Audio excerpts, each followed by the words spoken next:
Croeso I bawb I gyfarfod Bwrdd Ymddiriedolaeth Gwasanaeth Iechyd Gwladol Prifysgol Velindre. Welcome all to Velindre University NHS Trust Board meeting. Fel aelod o'r cyhoedd, gallwch fynychu'r cyfarfod I arsylwi. Mae hynny'n golygu y gallwch weld a chlywed y cyfarfod, ond ni chewch gyfrannu. Rydym yn recordio'r cyfarfod a bydd cofnod ohono ar gael ar ein gwefan yn fuan. O ganlyniad, gofynwn yn garedig I chi beidio a recordio'r cyfarfod os gwelwch yn dda. As a member of the public, you can attend the meeting as an observer. That means that you can see and hear the discussion, but cannot participate. We intend to provide a video recording of the meeting, which will be available on the website soon after. For that reason, we ask that you do not record the meeting yourself. Hoffwn gyflwyno aelodau annibynnol o'r bwrdd. I would like to introduce the independent members of the board.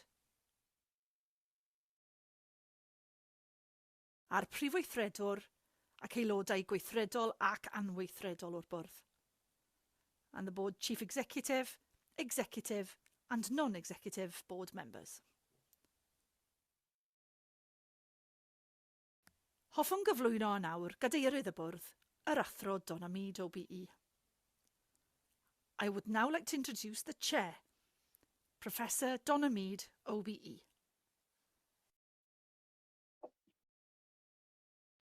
Bore da pawb a croeso cynnes iawn I chi gyd I gyfarfod hwn. Good morning everybody and a warm welcome to everyone to this meeting today, which is the May 2023 Public Trust Board meeting of Velindre University NHS Trust.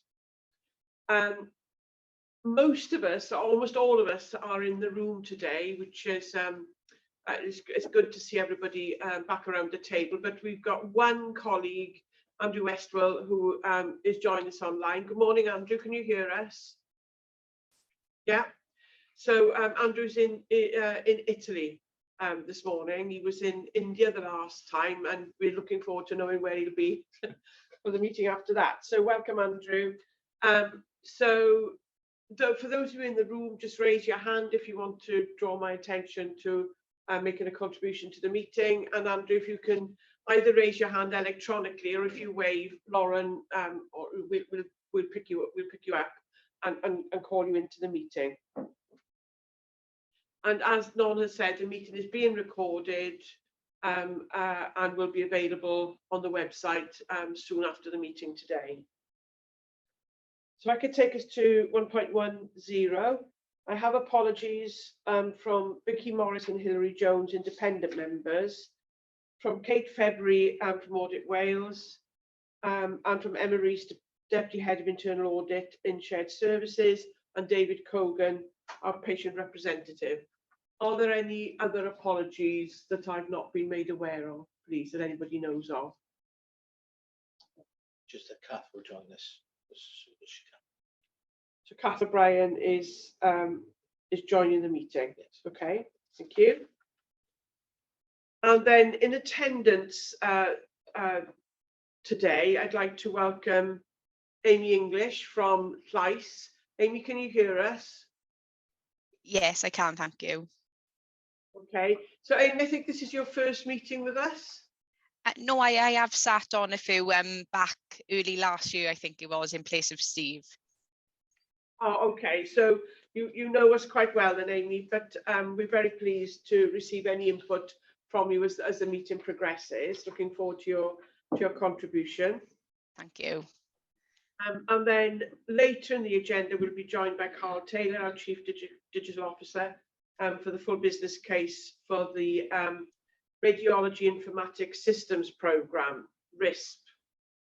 Steve and I were having a conversation in the week, and I kept hearing RISC. Steve was saying RISP, and for a good 5 minutes, we were talking way past each other, weren't we? Thanks. It was one of those conversations. Yeah, and suddenly we had to stop and say, right, what's going on? And then Gareth Cook will also be joining us. He's from Engagement and Digital Transformation Services, also for the same item. I'm not aware of anybody else going to be joining us today. Other than at lunchtime, we're going to be joined by some colleagues. Put the rest bit together. Thank you, Lauren. Yeah. So item 1.30, are there any declarations of interest pertinent to the items on today's agenda which should be declared, please? No? Thank you. So if we can go to 1.40, which is the minutes from the Public Trust Board meeting held on the 30th of March 2023. I don't intend to go through these page by page, but if anybody does have any corrections, if you could make those known to me. Stephen, Harry's, and then Matt, please. Stephen. Okay, so it wasn't at the last meeting, so it's not so much a correction, but I ended up reading 4.1, which is the audit wins structured assessment and the audit annual report. And in the second set of bullet points, it mentions accurately that there was a qualified opinion on the regularity of the financial transactions, which I think we all understand the reasons for. I'm just wondering whether it might be better the minute to record the reason for that, rather than just saying this was in line with other NHS organisations. I'm assuming it probably is to do with the pensions for medical staff. Yeah. But I'm just thinking that perhaps an observer who doesn't have our background knowledge might not understand why we've been issued a qualified opinion on the regularity of the accounts. I think maybe just a line. Yeah, I did think about that. Yeah. I did wonder, I thought in the last budget announcement that had been regularised now, but I'm not quite sure. Martin's your point on this? Yeah, absolutely. Yes, it's mentioned in the highlight report exactly that. Yeah, Yeah, absolutely.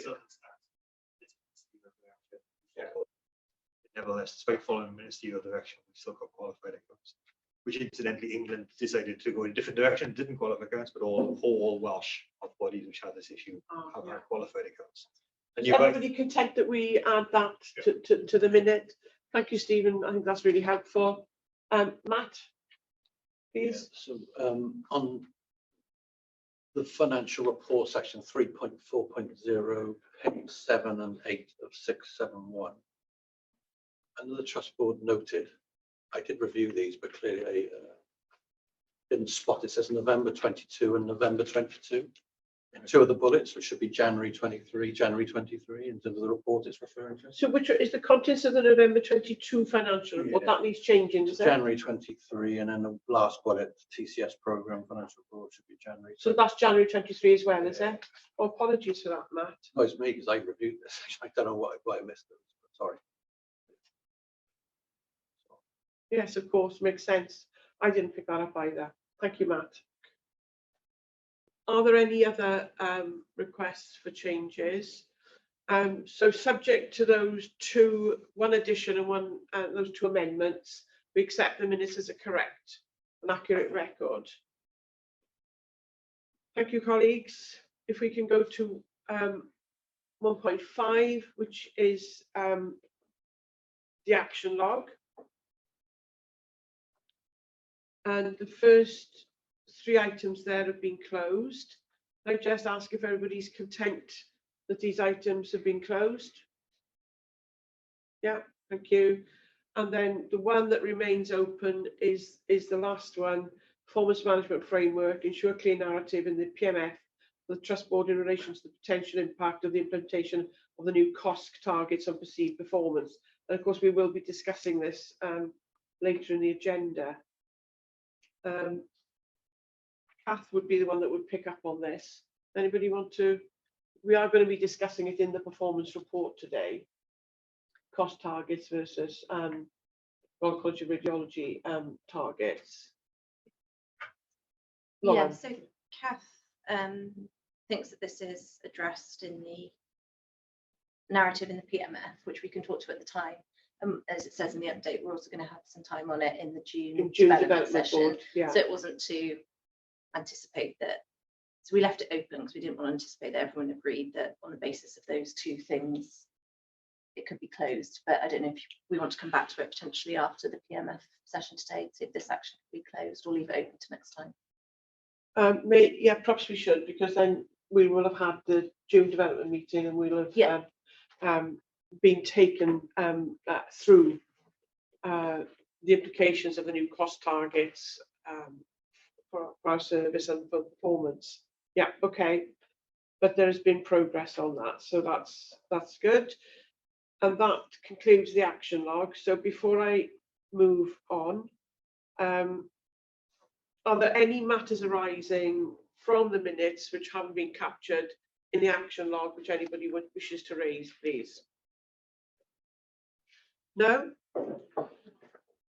Thank you. So the next item on the agenda is 2.10, Chair's report. So that's my report to talk to. It's quite a long report this month because it includes an annual report in my role as champion for veterans. So I'll take any questions that colleagues might have on any of the items that I've included in the report. I would wish to add one. I've spent the last 2 days in Llandrindod Wells with the Welsh Blood Service blood engagement team, where we've held for 3 years. We've held in abeyance the Blood Service Welsh Blood Service Awards dinners. So we haven't held any for the last 3 years. So we had the first one night before last, and we had the second one last night, and about 80 people, circa 80 people, it might be about 78, but about 80 people over the 2 nights, including a bone marrow donor. And I have to say, well, the 2 evenings were absolutely inspirational. Everybody was very pleased to be back. The donor team were quite nervous. They haven't done it for 3 years. There's been quite a lot of change in staff. We wanted to make sure we got everything absolutely right, and it was all going swimmingly. And then somebody who had given 100 units of blood, he was kind of waiting outside to come onto the stage, and Simon would call the name. So he would check the name of the person next to him, and he said, "So are you?" And said the name, and the chap said, "No, that's not me." And he was messing about. He was having a joke.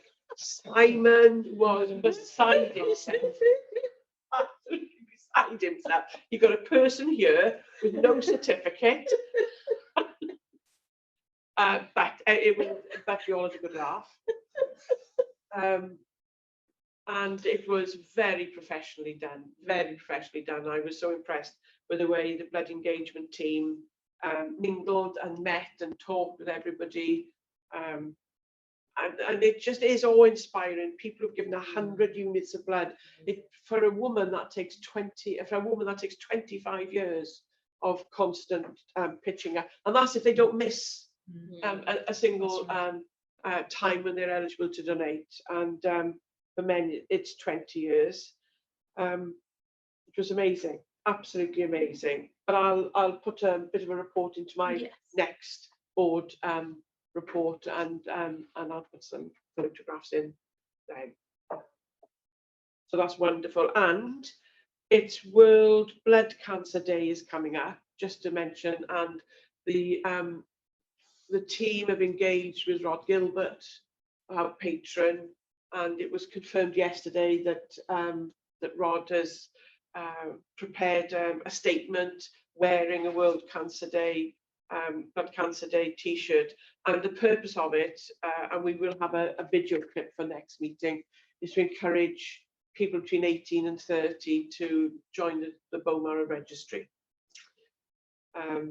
So those are my 2 little postscripts, and I hope that you find the Veterans Annual Report informative.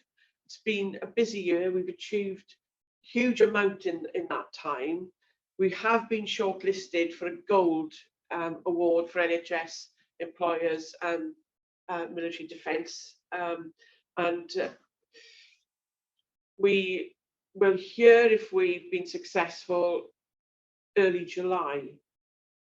But we did receive correspondence yesterday requesting my name, all my details, so that so I'm taking that as a good sign. but I don't know. But we did have a letter saying, can we confirm that the correspondent is Professor Mead, and this is her address, and this is so that we're ready for a press release. So I'm taking that as quite a good sign. So hopefully that will be something to celebrate. But I'll take questions on any part of my report or the champions report. Martin, please. Thank you, Chair. The Armed Forces report is really, really interesting, and I first of all, we all have somebody in our family going back, I'm sure, who's connected in this area. My grandfather obviously was in the army during the wars.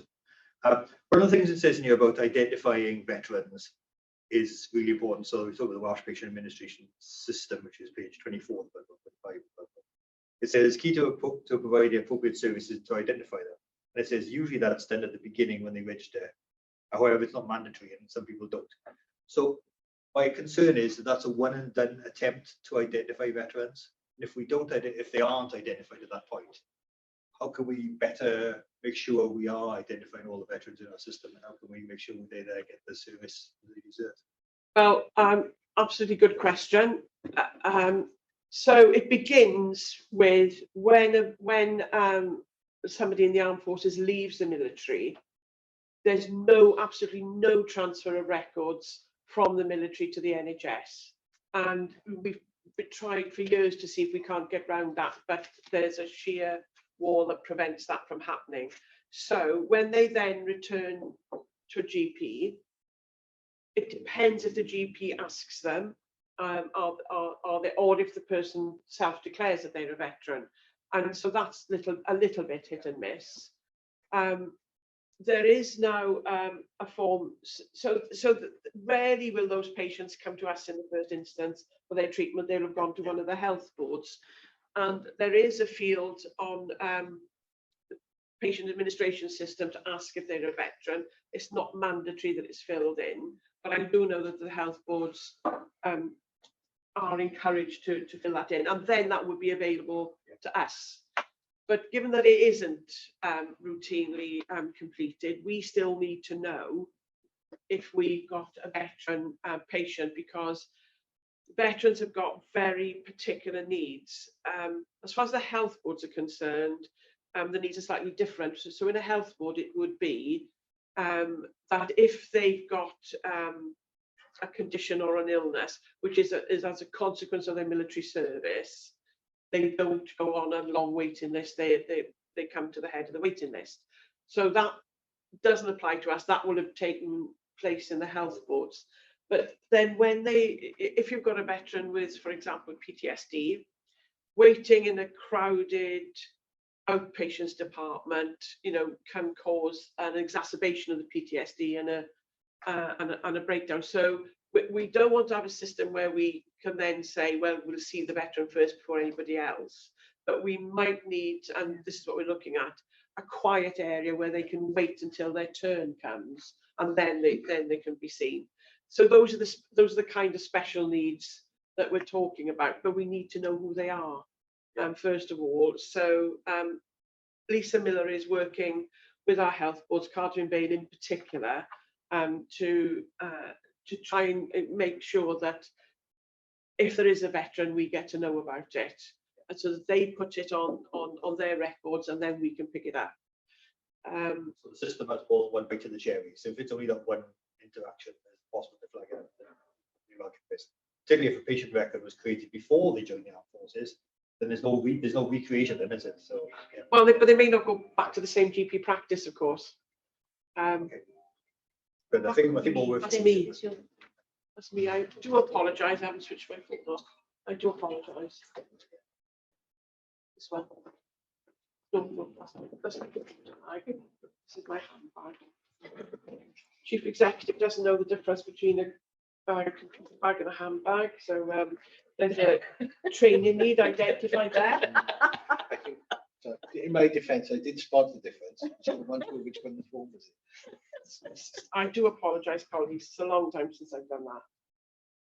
So I'm off.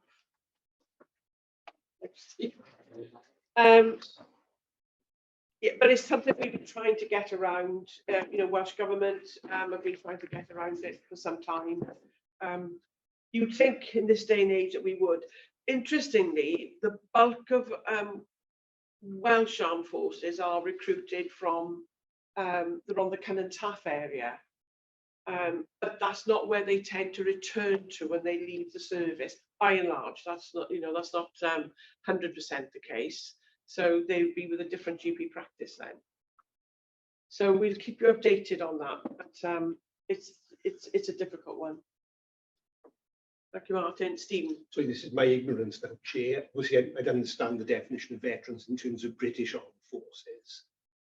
What is the situation if someone is residing in the UK, is moved in as a veteran of the armed force of another country?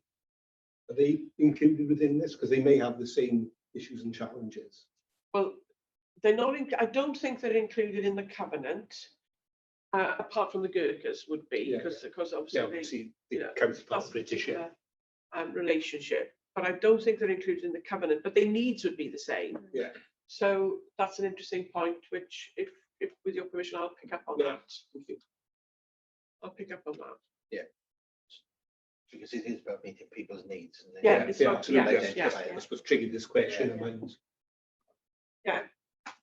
Sarah and then Carl. Yeah, I was just going to say it's about making reasonable adjustments for people based on individual needs, and as opposed to just being within the Veterans Covenant, isn't it? And we want to do that for all our patients. Patients. Yeah, Absolutely. like Sarah, Carl. Yeah, no, it's not specific to the veterans, but I guess a broader question for us going forward in terms of some of the work that say about widening access, in terms of there's a whole range of different needs out there. This is one particular today, but what and how can we do a bit more for other sort of groups? So the obvious one, which is really ex-offenders in terms of employment, and there's a wider range of needs specific to Wales. So not for today, but it'd be interesting for us to understand as well what we are doing, how that lines up with need, and then what we could do further. Because ultimately, I guess there's lots we can do, but it will still come down to some choices, going into some priorities about biggest need versus biggest. So not for today, but it's in that sort of broader space, and about what more can we do as a health organisation to support that sort of broader. You're absolutely right, Carl. Absolutely right. And I think homeless would add to that list, which we did do some work on a bit recently. But yeah, if we can take that away and have a think about it. That's really helpful. So this is the first of the Champions report, and our intention will be that one or two Champions reports will come to each board meeting going forward, so that we do cover all the champions within an annual cycle. That's the plan. So there's a couple of actions arising from that. Thank you. That was a very interesting discussion. And can I take you please to the Chief Exec's report? Hand over to you, Steve. Thank you, Chair. Before I go into anything specific, it is good to be back in this meeting. I've missed a couple of for various health reasons, and it's good to be back. And I'd like to thank you all for your support, actually, and your kind comments as I've come back to work as well. But particularly, I'd like to thank my team who managed to push everything forward over my absence. They've done some really good stuff during the period, and I didn't doubt that would be the case either when I went off. So I'd like to thank them, particularly Carl, for covering for me in specifics. Just a couple of things from me, and I can take you through a report. One is in terms of pay negotiations and the desperate action. You will have seen yesterday in the press that the ministers, following discussions at the partnership boards and negotiations, has decided to implement the action which has been the pay award that's been agreed in the round by the staff side groups. Although we are still working on plans for the RCN strikes, and there will be votes by physiotherapists. In the future. So we have set up, as it says, the desperate action cell. We've agreed yesterday we'll set a goal from next week as well to manage the situation as that resolves, and the pay award, I believe, will start coming through in terms of people pay in June in steps. I believe is how it's going to work, but that's being discussed at the minute. The only thing I'd pick up, we had the joint exec team meeting with Welsh Government last Friday afternoon, 2 till 4 on Friday afternoon, and it went really well. We had really positive feedback at the end of the meeting from Nick Wood, who's Duke's deputy down in Welsh Government, for all that we're achieving as a small organisation, doing an awful lot and making a lot of progress. So we will get a formal letter at some stage, as you know from previous years, and as soon as I get that, I'll circulate it and we'll bring it to the board as part of my chief executive report in July. Should we get that? The only other thing I'd pick up, which I think I'll cover, would be the NTP in your section later. So I will speak to that now. And thank you, Steve. I haven't got around to doing it yet, but I intend to circulate the slides that were submitted to the JET meeting to IMs, just because I've been off site the last couple of days. I haven't got around to doing it because they're so informative. You know, you've got an awful lot of information in just one place. They're so informative, so I'll get on to circulating. Pardon? I can ask Carl to do it now. All right, so Lauren will ask. Yeah, so we'll circulate the slides that went to the JET meeting to the IM so that the whole board has had sight of those. Any questions or observations for Steve, please? No, so thank you for your report. Steve, so we come to 3.10, which is the Trust's risk register. So if I can hand over to Lauren to introduce this item, please. Thank you, Chair. So this paper has been to Quality, Safety and Performance Committee during the cycle. The Audit Committee was just after the March board, so the papers went out a few days after the March board, so we had a brief conversation in audit, but this paper itself has been to Quality, Safety and Performance. On the overall framework and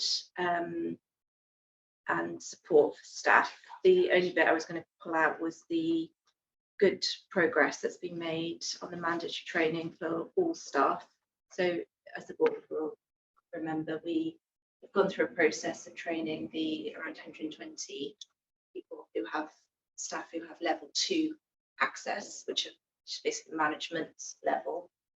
So we've been doing that in team sessions, Peter Richardson and I, over about 3 months of about 10 people at a time in those team sessions. So that finished in February. And then after a couple of technical glitches with the actual ESR module, that went live in April. And staff have 6 months to complete it as a new training module. But even when the data was pulled for the publishing of this paper in a couple of weeks ago, we were already almost at 40%.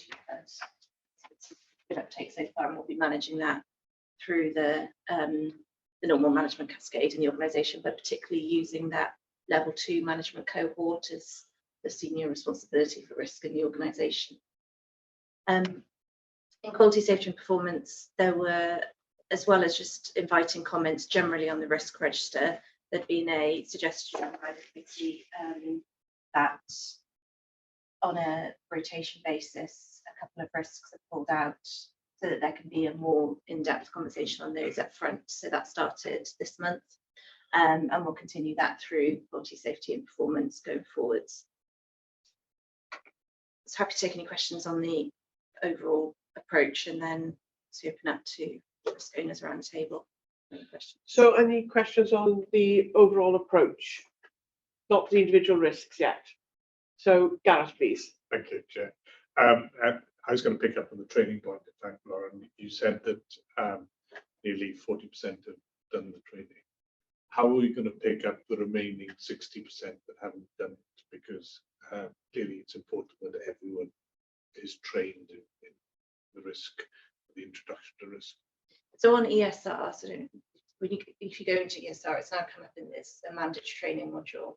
So with the introduction of a new mandatory training module, the standard across NHS is 6 months to complete, and then it'll be on a 2-yearly cycle. So the fact that even within the first month, we've got 40% of people already but there is 5 months to go for the rest of it. So it'll be picked up through the normal tracking of compliance with mandatory training requirements. Right. But in addition, we are using, we'll be sending all the stats to that 120 people in the level 2 category, so that it's a good excuse to kind of talk to that level 2 category of managers of risk again, to help to give them the information for their area so they can help manage it through, as well as just the standard way of picking up mandatory training compliance. Sorry, forgive my ignorance, but I don't know what, if somebody hasn't done mandatory training, what happens? Are they locked out of something, or how does it work? And We've got so high compliance with mandatory, haven't we? the second question, just on the back of Yeah. that, do IMs, do we have any mandatory training? And secondly, is DataX part of that? Because I personally quite like to see how it works. So it should be coming out, it's for all staff. So if you go into your ESR record, it should be one of the mandatory training records for requirements for IMs now as well since mid-April. Okay. So what happens if we don't do it?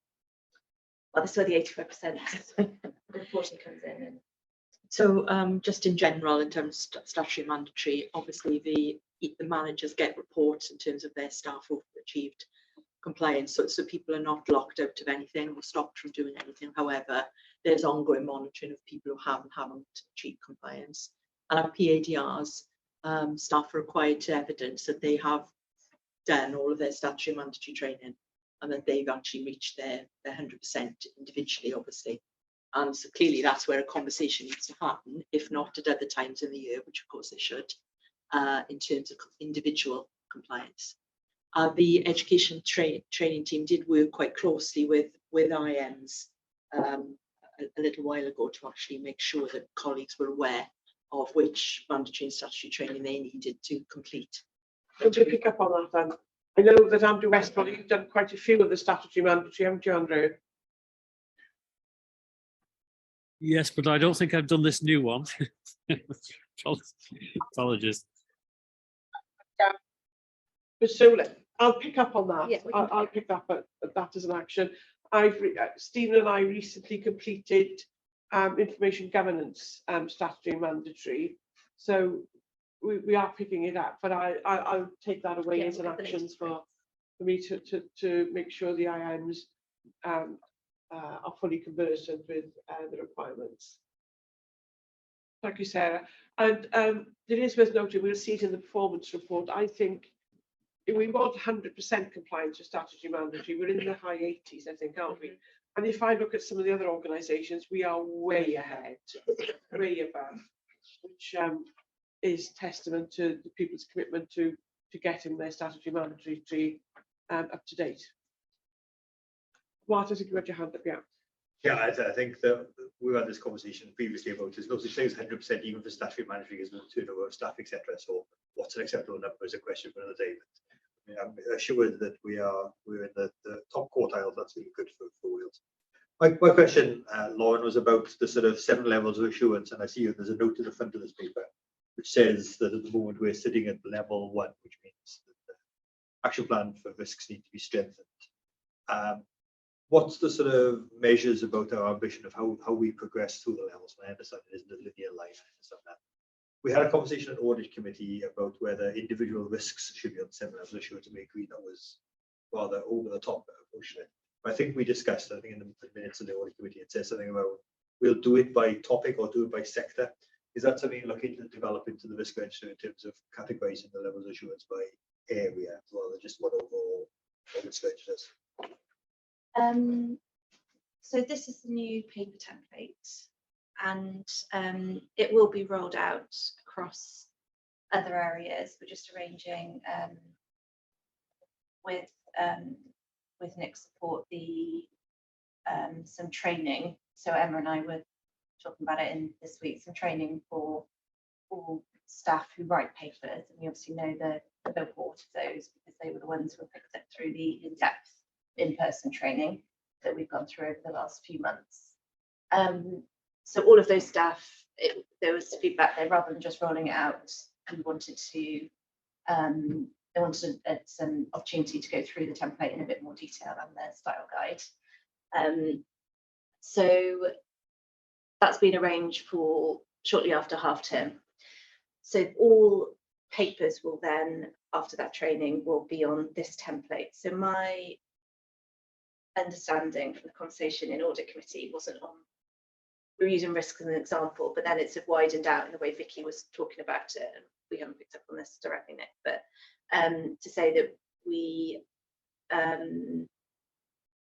in the way in which the cover paper explains, sort of summarises the level of assurance for that agenda item, that could work as an overall assessment in some cases. In other cases, we use an example of the audit tracker, for instance. It may be that for different areas in the cover paper, it then splits those out. So for this area of the business, the overall assurance level is 2, whereas for this area it's 4. So that's something which we do need to work through and clarify in the style guide for the paper. But the actual template will have an overall, for that matter of business, an overall assurance level as part of the cover paper template summary. Thank you. I don't know if Nick wants to add anything. We're on this together. Thank you, but it is alive now. It makes sense. I mean, it had been so theoretical. Yeah. I don't mean that in a disparaging way, because Yeah. we had to get there, get our thoughts in order, but now it's beginning to come alive. So it's really developing. So that's the overview. And then we've got the individual risks. So before I open it up, I just want to make one general comment, which was raised at QSP. If I can get down to the risks, which is there are a number of risks which have been in the system for very many days. So the first one, brachytherapy, for example, although we're going to have a report on that as the next item, is 461 days. And the next one down is 557 days. So large numbers of days. And the trend at the end, the numbers don't seem to change. So we did ask at QSB, can we, so I don't particularly want at this point to go into individual risks, but just to look at that as a pattern where there seems to be very large number of days. Is there any urgency? And what about the trends which are not changing? You know, the brachytherapy has been 15 all along. The next one down, email etiquette, which has been in the system for a long time, is 16 all along. So are we just not completing that just yet? Anyway, though that's my general question without getting into individual risks. One of the things after that discussion, I was going to talk to Lauren and say we can have a conversation about that, because I've got some views about how we land some of those things. Some of them outside of our control. We have an ambition to get to somewhere, but we need to think, how do we reflect that? So Yeah. I don't understand. Yeah, we'll have a conversation about yeah. it, because it is important. Because if we're saying something about this, and we're not dealing with this, we've got. And it's been in the system for a long time. If it's been in the system for that period of time, is it really a risk in that case? Gareth, please. It's exactly the point I was going to pick up about the trend that almost, I think each of the risks, the trend is constant. Yeah. There hasn't been any movement at all. So I was querying in my own mind, well, is that a mistake? Is somebody not put in? If it's not a mistake, then we're not addressing the risks. Yeah. And which is a bit worrying, to be honest, that they've been there for that long and we're not doing anything about them. Or what Well, that's what the implication is, isn't it? Or what we're doing isn't working. Yeah, yeah. So, and that's the conversation on our Lawrence. How do we reflect that, and how do we put a narrative in that reflects that? Because as soon as you put that trend in, it's just there. They just need to get underneath it. But we can pick up the conversation. But it's on my list. But I want to. All right. So I think we're acknowledging that that is an issue that we need to look at, and that would be an action for Steve and Lauren. And so although I do note that we did at the last meeting, we had a particular risk in relation to airway management, and that was seen as urgent, is dealt with, and was on the action log and is closed. So it's not that there's never any movement. So some have been escalated and dealt with appropriately. Does anybody want to raise any issues or observations to make on any of the items included in the risk register as those over a certain threshold? I'm not sure who's first, Gareth or Martin. Any Were you first, No, I Steve? wasn't. I'll go with Martin. I'll take chair's action. Go with Martin. Thanks. One technical little point, the one on page 205, which is on interest rates, the residual score is a 12, so it shouldn't be, it should be up by that's a technical one. But I can't quite hear you. I'm Oh, sorry. right, okay. Sorry, Yeah. 2714 interest rates, the green column isn't green, it should be amber with a 12 score. And then just generally, there's a few little, I know it's a risk register and there's lots of information to get in here, but it's a public document. So just making sure we don't use abbreviations, so people might not, the AOS might not know that that's acute oncology service, etc. So we don't be having to Google things up to understand what a risk register is. That's helpful. And my substantive point was about the third one down on the first page, which is about email. And I wonder whether that emerged because of a specific issue about stuff being missed, or is it a symptom of busyness and overwhelm of staff? Whether it isn't actually about email per se, it's just volume of stuff that's happening. So is there a specific incident of email that caused this to be on here? Or is email just an example of there's an awful lot of stuff happening and stuff gets missed, or there's a risk of stuff getting missed? So we did discuss this in great detail in Quality, Safety and Yeah, Community. for about 20 minutes. We had 20 minutes on it, and we're assured that it's multifactorial. There are lots of issues. I'm sure Jazz would want to come in, but we did give it a really good going over. So some of it is to do with issues, well, Jazz, between the consultant seeing the patient and what gets transferred to reception staff. And then there's others that you've got consultants from outside the organisation who email their consultant colleagues, and that is not a foolproof way of making sure things get done because you might be on holiday or whatever. So it's multifactorial, and a careful audit has been undertaken to get to the bottom of all the reasons why all the emails come in. But I've spoken for ages now, Jazz, and I want you to come in on that. So absolutely, and it is multifactorial. I think it's also a cultural shift of what we started doing in the pandemic, where we all kind of communicated a lot more online rather than face to face. We stopped picking up the phone and ringing each other. People are working differently, so not everybody's in at the same time, and that's the consequence of that, I think, has been very significant to this issue. I did want to say that this is receiving attention almost every day in terms of what are we going to do about this. We talked about it on Monday. We've talked about it in the clinical advisory group on Wednesday, and there are quite a few proposals that we are looking at in terms of kind of in a mailbox for a tumor site.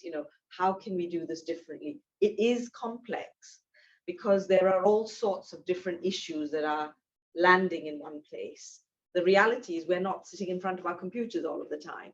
And in fact, we're doing much less of that because we're actually, the service is so busy, we're just out there walking around and dealing with stuff. And then at 6 o'clock, we don't want to pick up an email that says we needed to do something. So I think this is about the whole organization, the service, and how we work and deliver the service. So I suppose the assurance bit is just to say, you're absolutely right, Gareth. That number is the same in terms of the risk, and that's not satisfactory in my opinion, or Nicola's opinion, if I speak for Nicola. And we are doing everything we can to try and bring that number down. But it is complex, and it's not a quick fix. But I think that there's some conversations around principles. Can we agree some principles of how we will use emails? And so there's going to be a phased approach of what we can do to try and address this, which is already in place. So I think Jazz, that's very helpful. When we spoke 2 weeks ago, whenever it was, at Quality and Safety, what we urged, Paul was at the meeting to say, could we, I know it's complex, but September was the due date for the audit to be finished, and to say, look, can we identify certain issues prior to that and move on them if we can? Because the answer is yes, we will be. Yeah. We're already starting to do that. we don't want there to be an error that is highly regrettable, do we? Because we've got a system which is as it is. Gareth, please. Just on that risk, given the rating of 16 and the complexity of the issues around it, I think the current control which is in there, staff reminded to be considerate when applying for. It's not satisfactory. We need to be a bit more transparent, I guess, about what the issues are that play into this. No, you're absolutely right, and this was the discussion we had at QSP, and Paul assured us that they're doing a thorough audit of all the emails, where they're coming from, what their purpose is, who's sending them, and so on. And we urge them we urge Paul at QSP to give this high priority. But that would have been included since the last meeting. If we could give you that assurance, and Paul has given us that assurance that will take priority. Just on that point, Chair, in Kath's absence, I'll take that back and request that the controls are amended within the risk. Thank you. Because there's a lot happening which is not reflected. But it's not in, thank you, Nicola. Gareth again, please. So this is another risk now, moving on. You're moving on, okay? Yes, which is risk 3011 on the top of page 3. The current controls, if I put this right, in the column immediately before the amber one, and the one which is the action plan, they're the same. So I don't know whether they're meant to be the same. Which we discussed this at QSP as well. It was raised, and we were told that it was going to be so. The lesson I'm receiving from this is we have QSP 2 weeks before board, with therefore the opportunity to refine any papers before they come here. So yes, they are absolutely identical, Gareth, and we did ask for that to be addressed at QSP. Nicola, can you get that organised for us, please? Thank you. Stephen. And put my IM digital hat on. We've already touched on some of it. I've got two of the risks I just wanted to probe a little bit. And if it was discussed at QSP, which I couldn't attend, my apologies, I'll read the minutes. But the first one I want to look at is 3065, which I think is a relatively new risk on page 4 or 5, top of that, around the deletion of emails. Either when staff leave or after 7 years.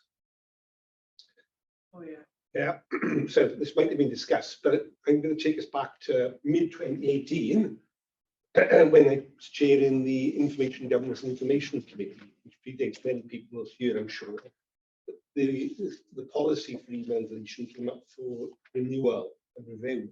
I raised a concern at the times I still have about the 7-year deletion thing. Obviously, I recognise all of the issues that 99.5% of all emails can probably be safely deleted.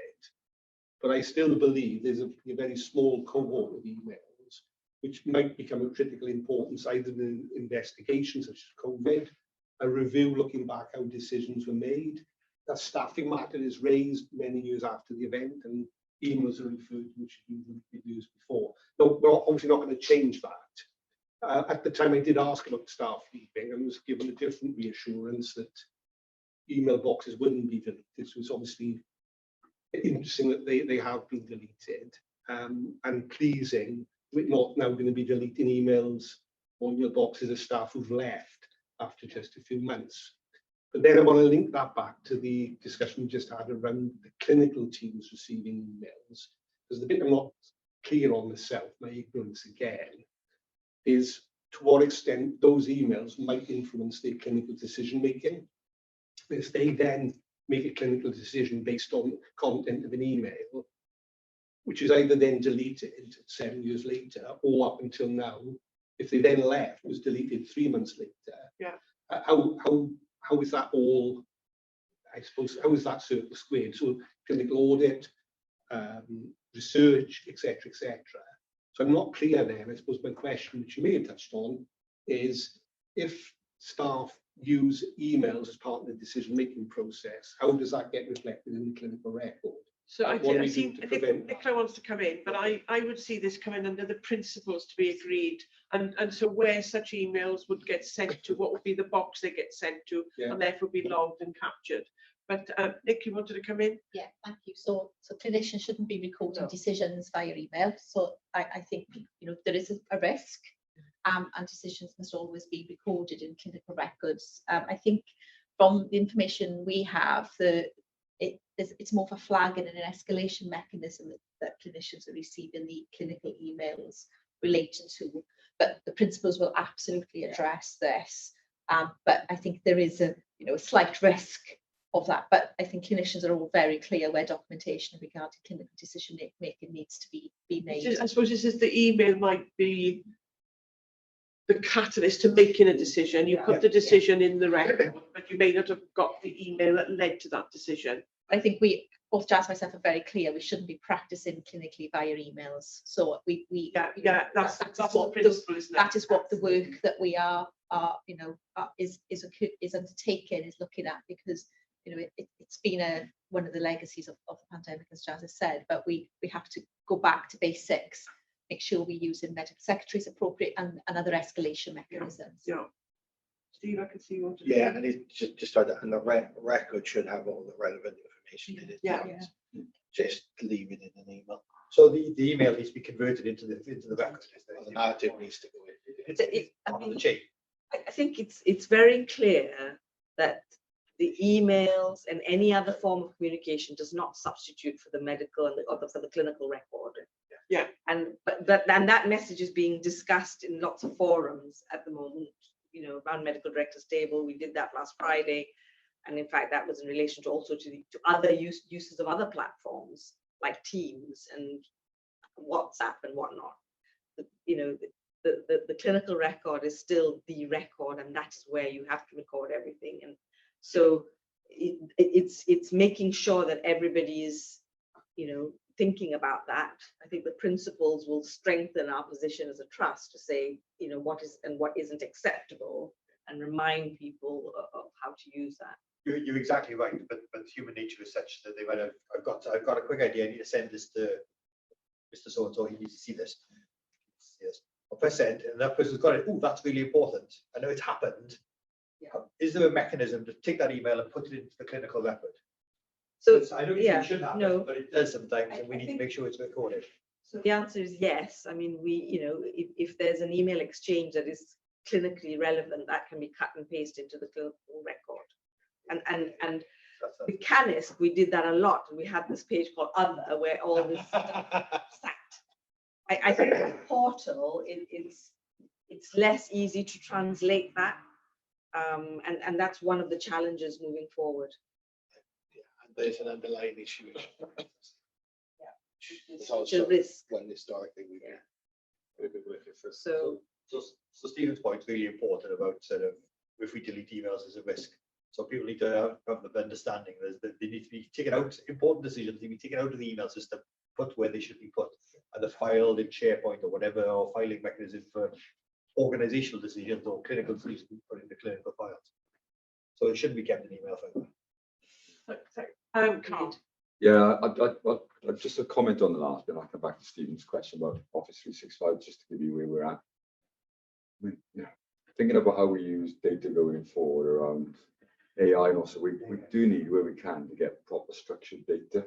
Unstructured data is very difficult to restructure, isn't it? So there's just a general, competence of making sure we've got structured data so we can use that then to do whatever we want with it in the future. So I'm not going to comment on the clinical bit. Just on the Office 365 though, Stephen, it's slightly different how you've just sort of described it.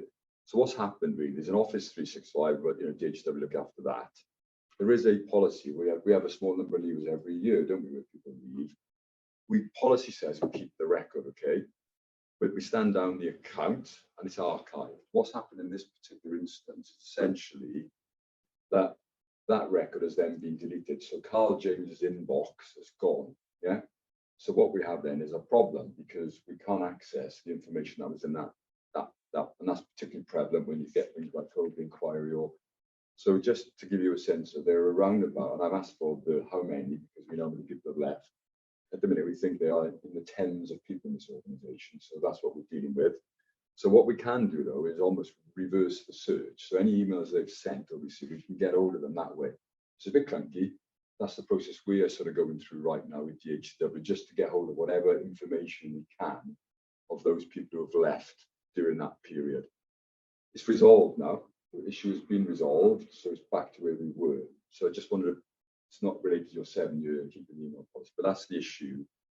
Through no fault of our own, we've done everything correctly in the organisation. If there's a quirk which has happened through DHW, has caused us an issue, we're doing what we can, and the problem is now resolved. It's back to that policy. So that's the issue of itself. Thanks, Carl. That's really helpful clarification there. So there are a number of actions which have come out from this discussion. The meeting, Jazz, that where you were agreeing the principles and so on. So if we can capture all, talking to our minute takers, if we can capture all these actions, and I think they're important enough not only to be reflected in this risk register, but to go into the action log as well. And if we can have a discussion with you, Jazz, about timescales for that. Yeah, that's fine. Be really helpful. Are there any other items on the? We get into far more detail and information about the risks now. So although we're picking up on these issues, I think this is much richer than what we were having, and gives us a real sense as a board about what the key issues in the organisation are. So let's not, let's remember how far we've come. We've still got a way to go, but we've come a real long way, and we're getting very detailed, appropriate level of detail, in my view. But what we do need to also to tighten up on is we've rehearsed a lot of the discussion that was in QSP. So maybe we need to find a way that those discussions get reflected in the paper that comes here. Sorry, it's not a process thing. So the datex cut is taken again after the confirmation of actions being picked up in QSP by the owners. So, for example, the That's not a repetition process one. right there. So what is it then? People haven't done what they said they do in QSP before. No, the I next was date is trying cut. not to be as But it's not a a system action. But we will do a triple. We try to double check it. That duplication one, I agree. I should have picked up on that as well.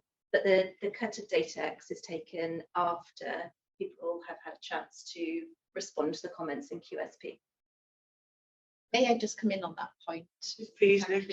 In all fairness, you talk about 2 or 3 days. Yeah. So there is insufficient time between the committee and the publication of papers.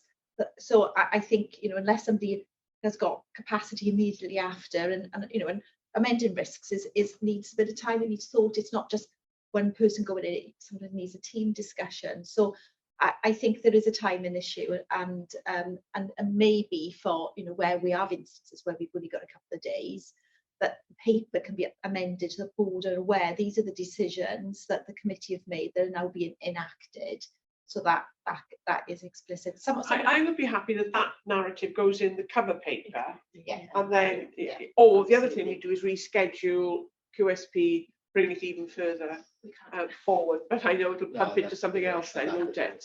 It's a real challenge turning around between QSP and the board.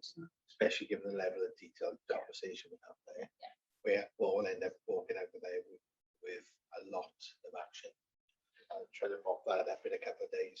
So what I want to avoid is replaying the discussion that we have at QSP at this board. So if the best way around that is to include a narrative to say this and this is going to be altered, this is going to be updated, I think that would be really helpful, Nick. Gareth. Thank you, Chair. This is not for now, obviously, but this is a potentially big issue, isn't it? Of trying to avoid duplication between what happens at committee and then discussion at board, and whether it's timing or whatever, but somehow we need to become more efficient in the way that this happens, so that there isn't that repetition. Because we say everyone's time. Well, I think that's what we just decided, wasn't it? So that the cover paper will include, you know, the duplication was noted at QSP and will be removed. And yeah, that's that. Because we have to accept as well Nicola's point about because we need to issue board papers a week in advance. It does only give you a couple of days to sort this out. So that point is well made. If we can try to see what happens if you put that in the narrative. So the owner of the paper will need to make sure, you know, from the QSP, they just amend it to reflect the. Yeah, it will be, the risk register will be amended going forward. So we know what discussions we've had. And I think that's an important part of communicating that from one meeting of conversation to another. So then we add in the board any other areas that anybody else has got concerns about it. Yeah. Yeah, yes, and there may well be additional ones, Yes. but so far, correct me if I'm wrong, I don't think anything has been raised in this discussion that wasn't raised at QSP. The Office 365. The 365. Yeah, the last statement. Oh, Yeah. the 365, yeah, Yeah. yeah, Stephen's right. So it just does help then Yeah. in that flow of Proves the discussion. point. I think the flip side as well is, was there anything raised at QSP which hasn't been reflected in what came to the board? I mean, the summary from QSP is in the cover paper, as it always is. It's just, we'll go down to the next level of details. I think it'd be helpful. Okay, thank you. So that's so we've noted risks levels 2016 and 15, as well as risks in the safety domain, with a risk level of 12 reported in the trust risk register and highlighted in the paper, and the ongoing developments of the trust risks framework, which I do commend. That's moving forward. So item 3.20 is the brachytherapy review and action plan. You've got the cover paper and 2 appendices. Kath isn't here. If she doesn't arrive, I'll move the performance management down the agenda. But are you able to take this? We did discuss it earlier. Yeah. We'll take this item, please. Over to you, Nicola. Absolutely, thank you. So my role in this is I am chair for the Brachytherapy Improvement Board. So just for board to be aware, or to remind board members actually, that we had pre-2021 had received 3 natural reportable incidents related to brachytherapy within the organisation, all slightly different themes.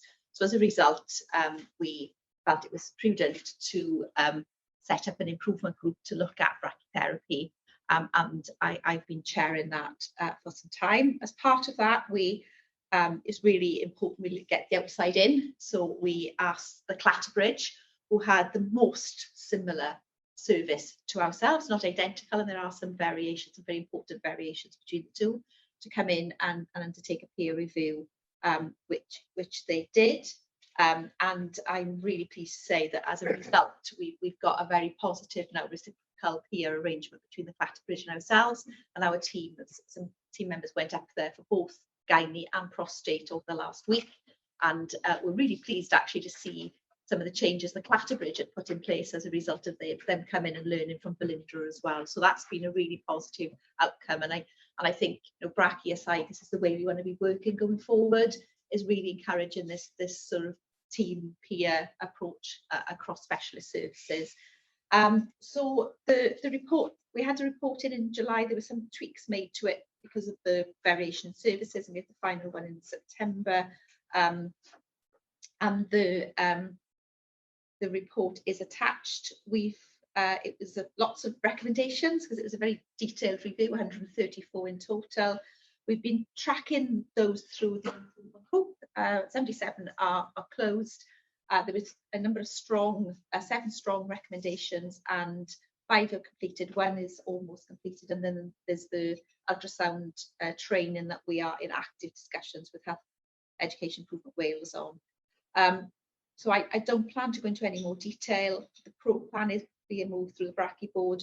That board will come to an end, hopefully autumn, once we've got a finalised delivery plan for brachytherapy, a transformational workforce plan that's resilient, because it's a highly specialist service, and that we've had a bit more completion on the improvement plan, and then that will be handed over to the Brachy delivery group and overseen by the SLT and EMB.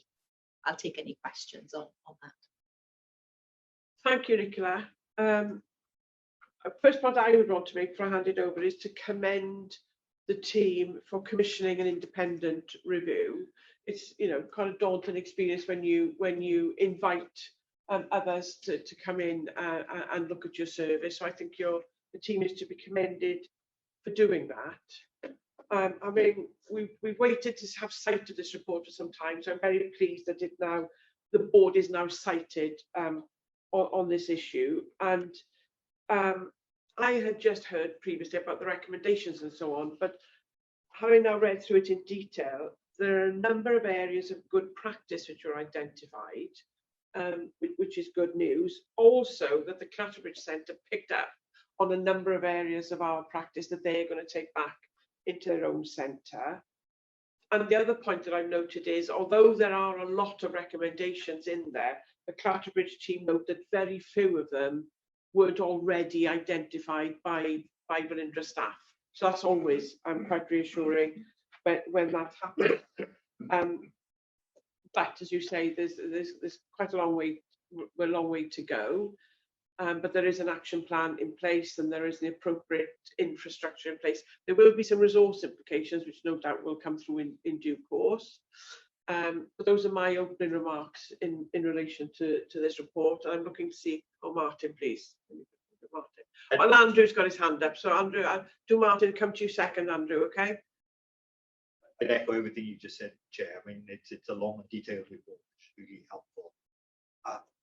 134 recommendations might scare the pants off some people, but I think in context, by seeing the whole report is really helpful to understand. And that point that Nicola made about sort of the fact that they learn things from us as well is really helpful. I guess my question is, because the report is the report and we don't exactly have an action plan, it's helpful to understand that 70 odd of the recommendations have been dealt with. So I guess the question is, since the report was published a few months ago now, are we where we thought we would be in terms of addressing those recommendations? And are we aiming to do all 134, or some going to fall by the wayside? What's the sort of have we progressed as quickly as we should have to get to here, and how is progress here on going to look like?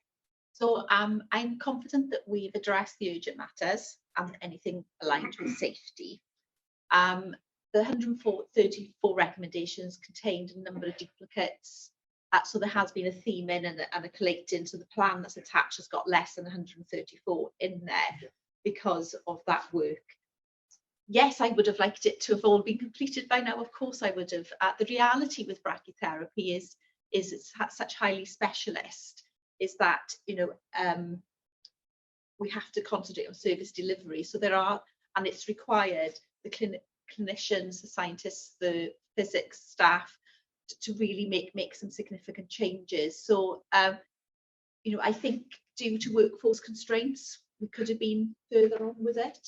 And we've just got, you know, there's a highly specialist team of 3 doing some parts of the physics element of brachytherapy, and one of those is leaving, one's on maternity leave, leaving one. So we're addressing that with training and getting people upskilled and training to deliver it. So it is a fragile service from that perspective, although we've put as much resilience in as we can given the volume of activity that we undertake. So I am confident that people are doing the best they can do to progress the actions. And it's just getting us over the last hurdle with regards to our workforce plan, the service delivery model, and then working through. And there's the operational brachytherapy group are progressing with these, but it's just taking a little bit of time. Thanks, Nick. I think this is how organisations, all organisations progress, is by inviting challenge and sort of working together and learning together. So I fully welcome it. Thank you. Thank you. Andrew, please. Thanks. Apologies for the background noise. Hope you can hear me okay. I absolutely echo the thoughts about it being a positive experience. Some of the comments specifically related to the building infrastructure, both size of rooms, security, access to radioactive source control drugs, and so on. And of course, that then relates to the new Velindre Cancer Centre. I wonder whether, Nick, you could give us some reassurance about the discussions that are going on with regard to brachytherapy within the new Velindre Cancer Centre, which might enable you to deal with some of these particular issues around security of access to certain areas. Thank you. So firstly, the security of access has been addressed, and I think doors have been opened because there was staff in the area at the time. So it's not normally and wasn't normally a security issue. But absolutely, the report has been used, and the team have been engaging fully with the design team for the new hospital to ensure that all the lessons learned from this are incorporated within the new build. And what I omitted to say at the outset was the Clatterbridge have been on the same journey as us in relation to a very old building, into a new building and a new service. So they've been able to help us in that journey as well by sharing their learning from that experience. And certainly I think the team learned a lot by going up there and seeing the facility that is available up in the Clatterbridge, and that included sort of clinicians and scientists who went up to have a look. Thank you, Andrew. Stephen, please. Thank you. And again, just to echo everybody's comments, an excellent report, very open, very honest, and lots for us to learn, and pleasing others feel able to learn from us. This was probably discussed at QSP, so I'll apologise to how.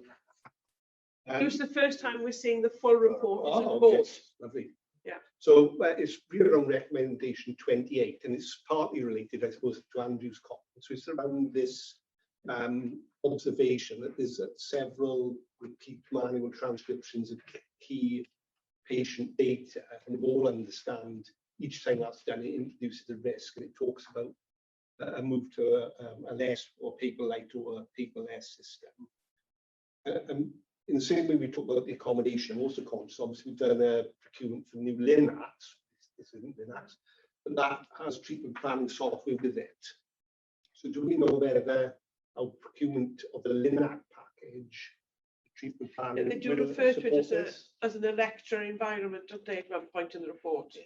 This was discussed yesterday in the Brachy board that I chaired, and it was raised by the clinicians there and recognised that that was one of the observations from some of our clinicians who went up the Clatterbridge, the fact there was no paper.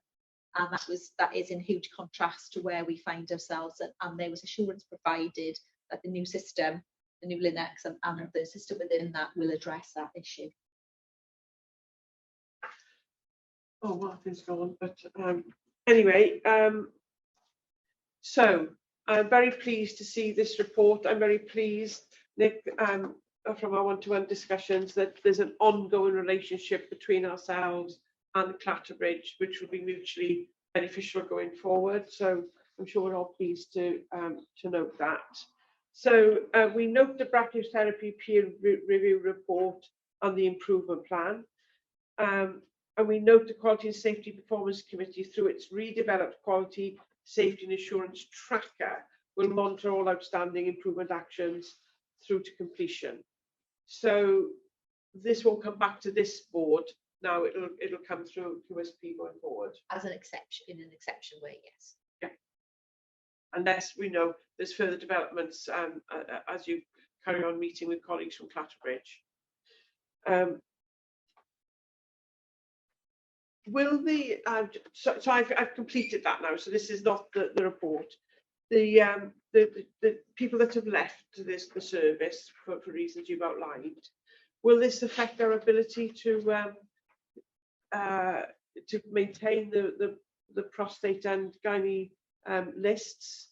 Because there's only one patient at clinic for prostate, isn't there? So if the as long as the training plan that's in place to train up another individual comes to fruition, i.e. the person doing the training is not knocked over by a bus, which is probably what I shouldn't be saying, then the risk is much less. But when you're down to small numbers of staff, there is always a risk. So I couldn't give you full assurance that the service would not be at risk, but we are doing everything we can to train people up, because it's a highly specialist service, and therefore training takes time, and there's a level of competency that's got to be assured within that, because safety, you know, is uppermost. So I'm assured they're doing everything they can, but you know, if something happens to the individual who's providing the training, then there may be a risk. Yes.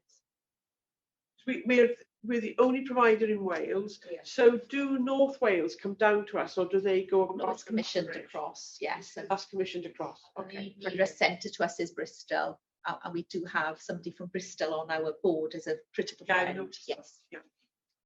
Thank you. So we should now come to performance management framework, but Kath isn't with us yet. So the nanosecond notice, Matt, I'd like to take us to the financial report 3.0.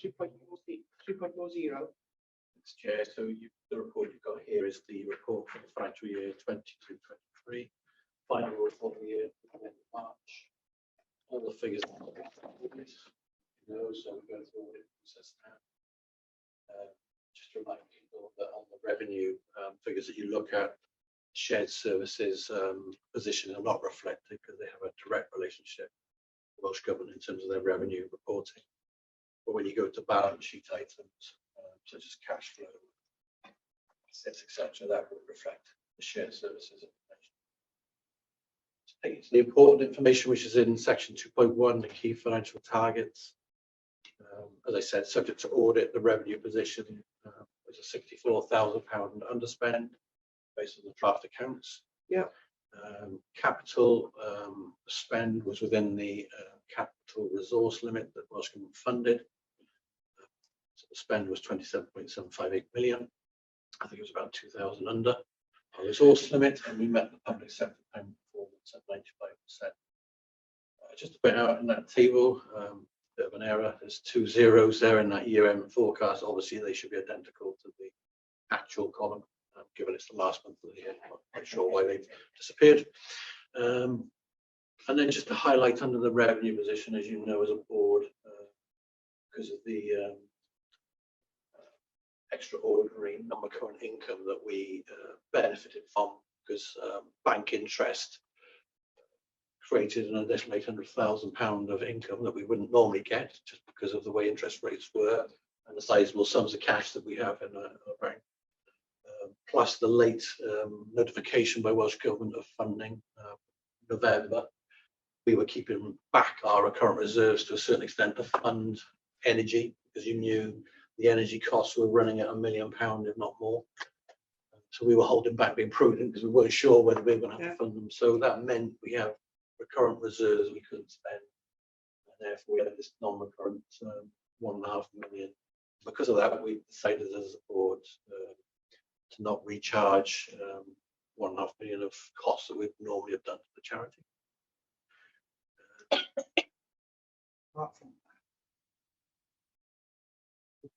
Questions? Any other point to note? Sorry, in the recommendations, there's a word missing. Apologies. On 4.2,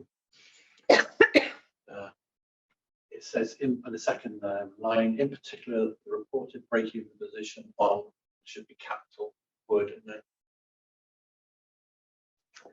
Yeah. Thank you, Matt. There's a detailed report there and TCS report. Absolutely. It's been through QSP, don't forget, so you know, due yes. diligence and questions, but I will take additional new questions. Just a note really, because Aussie wasn't at QSP, but it's yet again another remarkably good position given the overall financial dire straits of the NHS. To get like the phrase I can continue to use is landing the jumbo jet on the postage stamp. It's to land it so perfectly is a remarkable effort. So congratulations to Matt and his team. Back into salute to audit. I think we did note that in the QSP, didn't we? Yes, terms and conditions apply. Gareth, please. Thank you. Yeah, just to echo Martin's comments, but a question, if I may, please, on 2.7, the capital. which is on page 545. Penultimate paragraph there, we've returned just over 7.1 million to Welsh Government. Is that amount ring fenced for us in next year? So we would certainly get that back in. This is obviously a very important point because of the slippages, you know, in the programme. We were never going to then spend that 7 million. Yeah. So obviously we negotiate with Welsh Government and that being carried forward and re-revised, so it is now in our new enabling work centre for funding for this financial year. Right, thank you. But it's definitely not lost in any way. There's any other headlines around it. There are new issues with new things that have come up on enabling work. So I'm sure you've talked about in other meetings, and we haven't talked about it now that we need to negotiate. But money that was there originally in the pot for our original plan around enabling works is being replied. Thank you. Just to make a broader point, Gareth, because it's pertinent to some of the things we'll discuss going forward. The TGI business case for infrastructure matters. It is an incredibly difficult capital environment going forward. I mean, I picked up some information on other things yesterday where the things already in train which have to be finished will be. Everything else is going to be extremely challenging. Talked yesterday about, for example, the fourth PET-CT scanner. We talked a bit about the infrastructure works over in the blood service. So it's things you would ordinarily think have to be done. You know, are in that conversation about they need to be done, but over what period and when do they start? So just that sort of that context really. Has a decision been taken on the fourth PET scanner then? No, but I mean we'll pick it up later on perhaps. But I think in terms of it's not. I think the case has been proven on need, but the question is then about how and when. So that was that's not formal. That's just my understanding of the position. So I can formalise that for the board at the appropriate moment here. But it is incredibly difficult in terms of capital. And we'll also pick up, you know, the things so that we're doing with Cardiff later on the bone marrow transplant facility as an example. So it's just within that broad context, these decisions are trying to be made in terms of priority order. Thanks, Carl. So if there aren't any further questions, Matt, then we're asked to note the contents of the financial report, in particular the year-end financial performance, which is got a £64,000 underspend. Excellent. We also note the compliance. We're compliant with all our statutory duties, which is excellent news for the trust. And to note the TCS programme financial report 22-23. Which is in Appendix 1, and in particular the reported break-even position and the reported 131,000 underspend on the revenue budget. So we have noted that. And Mark, from this board, also as well as QSB, could you please thank the team? You know, an excellent set of accounts and which demonstrates the performance of the trust. Doesn't happen by chance. People work very hard to get us to this position. And I think I would like it minuted, please. The board's thanks to the team. I did send out an email after because you said in QSP. I mean, I always do anyway, but also specifically send the board and yourself thanks to the team. Okay. And obviously it's all the budget holders as well, but I send it to the finance team, and then when we have meetings with the budget holders, we'll thank them. But yeah. So that's gone out already in that case. Okay, that's brilliant. Thank you, Matt. I do like to get that email because it makes, you know, absolutely, and they should receive it. Welcome to you, Kath. We passed your item on the agenda. So what I'm going to suggest we do now is Nick would take the nurse while you have a chance to settle in. We'll take the nursing strategy, then we'll have a break, and then we'll come to the performance report. Thank you very much. Okay. So if that's all right with you, Nick, if we can go to 4.10, the nursing strategy, please. Thank you. So we're going to start by our staff presenting the strategy. So over to you, Leanne.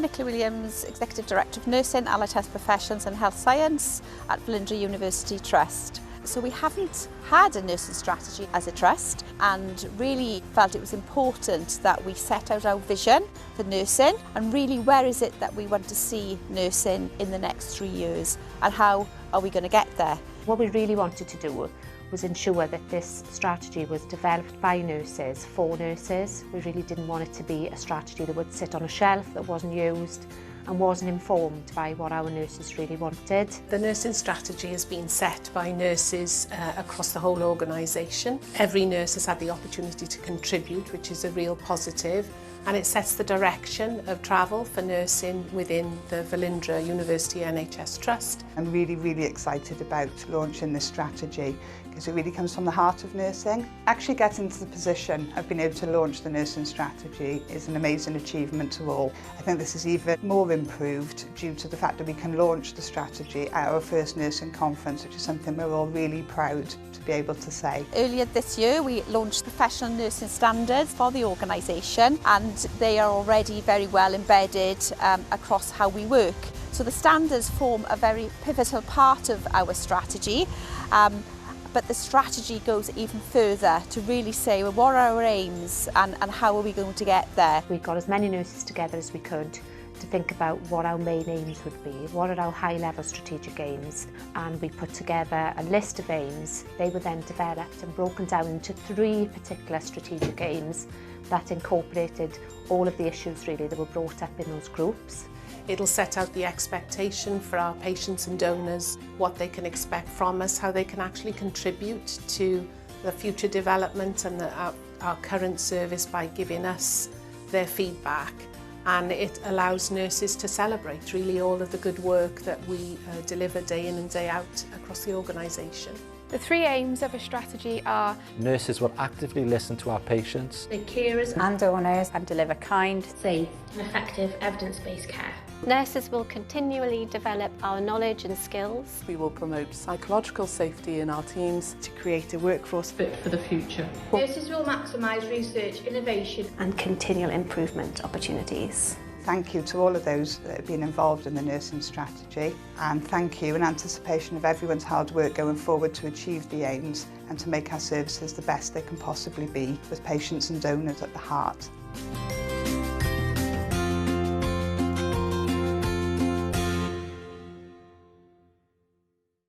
Thank you, Leanne, and we did, although a little bit presumptuous because we hadn't come to the board, but we took it to Strategic Development Committee and did make it quite clear on the 12th of May where we had our nursing conference that it was coming to board today. So in that session we held a breakout where under the 3 aims we asked those present to help us translate that into doable action. So that really, what does that mean for us to be able, how can we bring those to life? So that work is, they're starting to pull those together now, and that will come to our professional nursing forum for us to develop that into a delivery plan, because this will not be sitting on the shelf as the team have said there. So the strategy is there for you to see. We've got some visuals on the table that has been drawn for us. I was expecting a nice big one to be delivered today, but that's been somewhat delayed. But the only other thing to say is we have other professional groups within the organisation. So we have got some plans underway to develop a similar document for them, and these will sit under our trust clinical and scientific strategy when that's developed as well. Thank you. Thanks, Nicola. So this A3 sheet that you've got on the table in front of you, that what you put, we had a lady who she actually, you know, did a live minute. It was a live minute. It's a live minute. So development discussion. So that came from the conference that was held on the 12th of May. I'm always astonished at the talent that goes into that. So first things first, the cover. I love the cover because it's inclusive. Every individual that works within a nursing team and the uniforms that they wear is represented, so everybody's included in the icons on the front cover. So I like it for that. As we say, it was this was endorsed in Strategic Development Committee to come to this board when Nicola introduced it at the nursing conference, she did say, you know, it's yet to come to board, so she made that very clear. So I will be asking you to approve it shortly, but before that, are there any comments or observations anybody wishes to make? Sarah, you're first off. Yeah, I'd just like to commend Nicola and the team really in terms of the approach that's been taken in the development of the strategy. I think it's a very good example of how we want to knit people across the organisation together in terms of feeling part of the whole and feeling that they own what we're doing. So this to me is a really good example of that cultural work we were describing previously as a board in our board development, and it really is an approach that would be very good to see much more broadly adopted across the work that we do. So thank you. It's a very good point, Sarah. Thank you. And it's Carl and then Gareth. Carl first, please. Yeah, nothing that important really, but just picking up on Sarah's point, fantastic, welcome to everybody. Just listening to the video and also having attended that the day, just brings a smile to your face, doesn't it? So there's something really important and powerful about that alone, and the conversations we were having during the day. People just felt uplifted and enthused, and despite some tough years over the last 3 or 4, it just felt a good energy. So the more energy we can create and harness, make people feel good about coming to work, the better it's going to be for them, the better for patients and donors, isn't it? So I'm just looking at that video again. The first thing it does is make you feel proud and make you smile. So it's just something really powerful about that alone. Thank you, Carl. Gareth, did you want your hand up? Yes. I was going to ask you about the video, in fact. Is that going to be put on our website so that people can see that, so that it is there? Because along with the document, they're both quite powerful together. And the only other comment I had about page 4 of the strategy, the questionable photograph at the foot of that page. Page 4, what was it? Page 4 of the strategy, yeah. Of the strategy. Sat next to me, I didn't like the time date that one, but I should sat next to you. There's a very sort of a young Nicola there.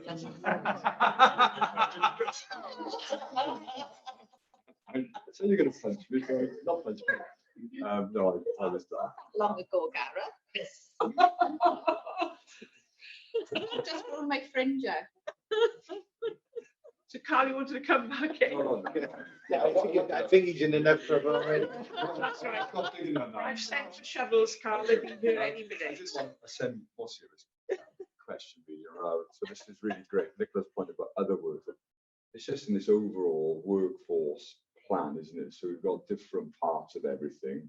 So I guess we've heard this morning there's a huge challenge ahead of us. We all understand the dynamics. So I guess for us over time, how do we bring the workforce together in a single cohesive plan, which we now start to understand? Because great for nurses, but then we've got AHPs, we've got a whole range of other professions. How do we create a real sense of the future workforce, which is aligned to our plans and our strategies about models of service we're delivering?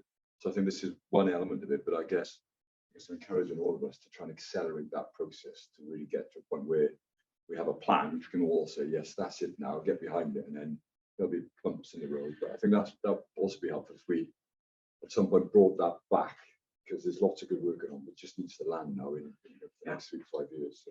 Thanks, Carl. Yeah, I mean, the success of us as a trust is our staff and our clinical and scientific staff in particular, not only. And they've been through a real tough time, you know, work-wise, personally with the pandemic.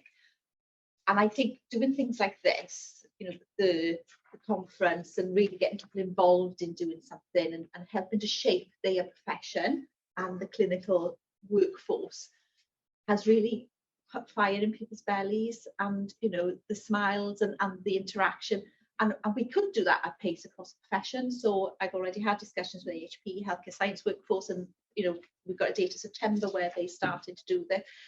I think we can, it's a bit of a momentum now that we can start doing, and because they are the people who will help us to succeed and to know how the future can look like and what our workforce opportunities are for the future. And it's very different to our workforce delivery models now. So I want to pick up on that point just shortly, but Steve, you want to come in? Yeah, and Nick's captured some of the things I was going to say. But first of all, I'd like to thank Nick for her personal leadership in this. I know Nick will always say it's about everybody, and I heard a lot of people who were saying was about your leadership, which we got to say. I'd like to thank you on behalf of us all taking us on this journey. It does reflect the conversations we're having through other things, about how we're connected as an organisation. I think we've got conversations then about how we get out there, how we attend things, how we meet people. And I think that was a bit, we have been for 3 years, and for lots of different reasons, not just COVID, but to see people engaging on that day, and the sun was shining as well, which really it often does help, was fantastic actually. And we just need to use that momentum with people. I think we forget, because this goes back to a bit about how we communicate and through email and things. This is a people business. Yeah. So we just need to help get that organisation back to that thing. I didn't answer Gareth's question, sorry, about the website. So if it's approved today, of course, then yeah, we will be planning to put the video, the you know, this document and the strategy will be on our public facing website. Yes. So Nick, thank you for that. There was one point which, Nick, you won't be surprised if I raise it, and then I'm going to come to wrapping it up. Which sorry, Stephen did have his hand up. Oh, Stephen, I didn't see your hand up. Sorry. Only just a brief comment. Firstly, just again to echo everybody's appreciation and congratulations. I particularly enjoyed the video. I think we should do a lot more of that. I know it's very resource intensive, but it is to actually see people's faces and hear their voices presenting these sorts of things. I think is very valuable and important for their colleagues and for patients and for those whom we care.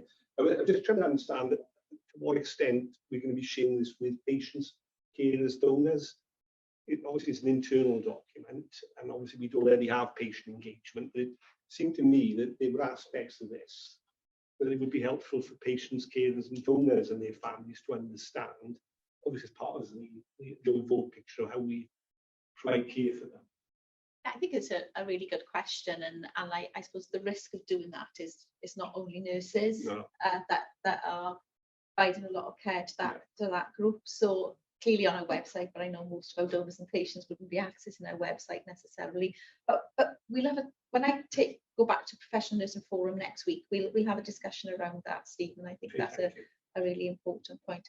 Can I just also thank the team, you know, because Tina Jenkins took the lead in, you know, she was in the safeguarding role at the time.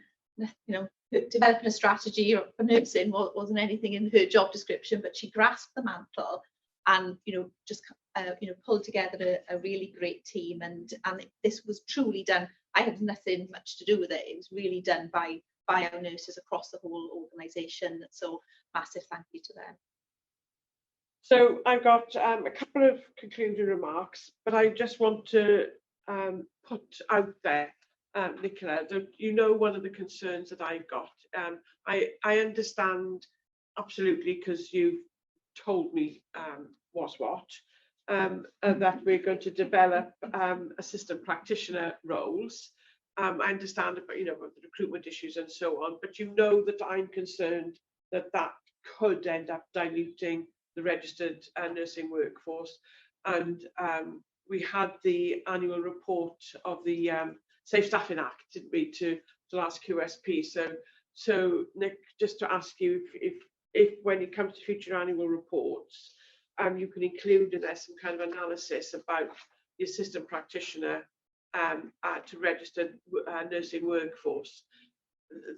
My worry is, when times get tough, you know, it's happened over the years, that these assistant practitioners may well end up as registered practitioners with the Nursing and Midwifery Council, and I want to make sure that they don't substitute for registered nurses. And I know that they're talking, you know, there is talk in the project which is ongoing on all Wales level about using acuity levels, and you've got concerns about that, so have I. Acuity is not the issue in Velindre. Complexity is the issue more in Velindre, and I know you're on that case. So if I could just ask Nick if you could include in future annual reports on the Safe Staffing Act the relationship between assistant practitioners and the registered workforce, I would be really I think that's important that we have that. So what I wanted then to say is the team did a fantastic job, and they led it with such energy. They all had T-shirts. I didn't get a T-shirt, but I'm not bitter about it. I've only mentioned it several times. But I think I would like to invite the team to meet the board for lunch in one of our future board meetings. You know, they were amazing on the day. I was very pleased.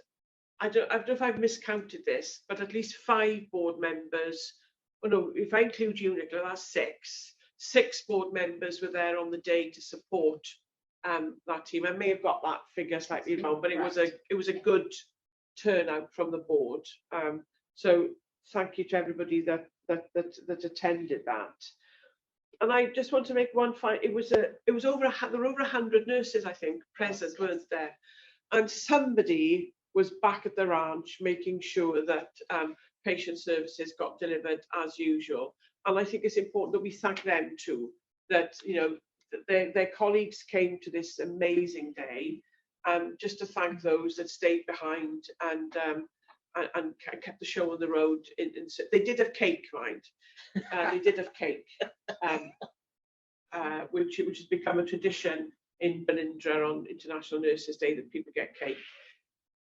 But I don't want to forget to thank them, that they supported their colleagues to attend by keeping the show on the road.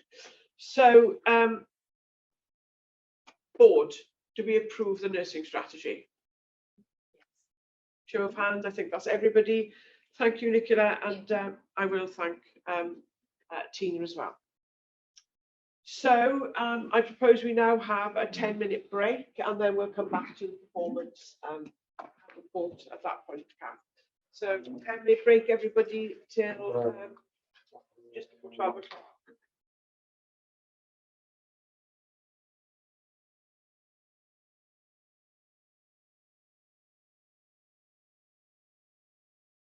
Croeso nôl pawb.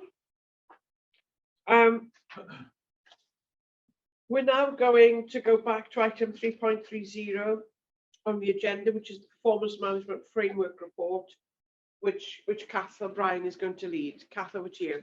So thank you for moving the items around the agenda to match my availability.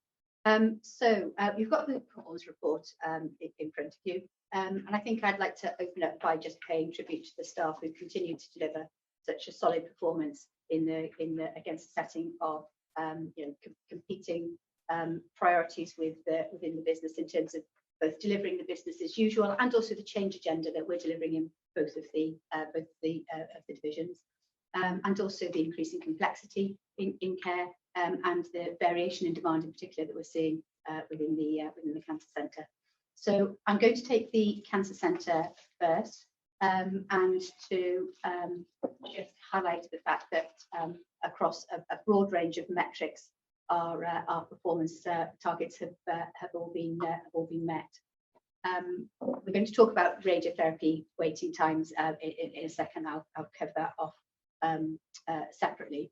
There are a small number of areas where we have had a number of breaches in those performance times. I'm happy to take any questions on any individual areas, but I won't see if anybody's got any questions on those. But there are anomalies, and at the moment that they're not part of any wider trend.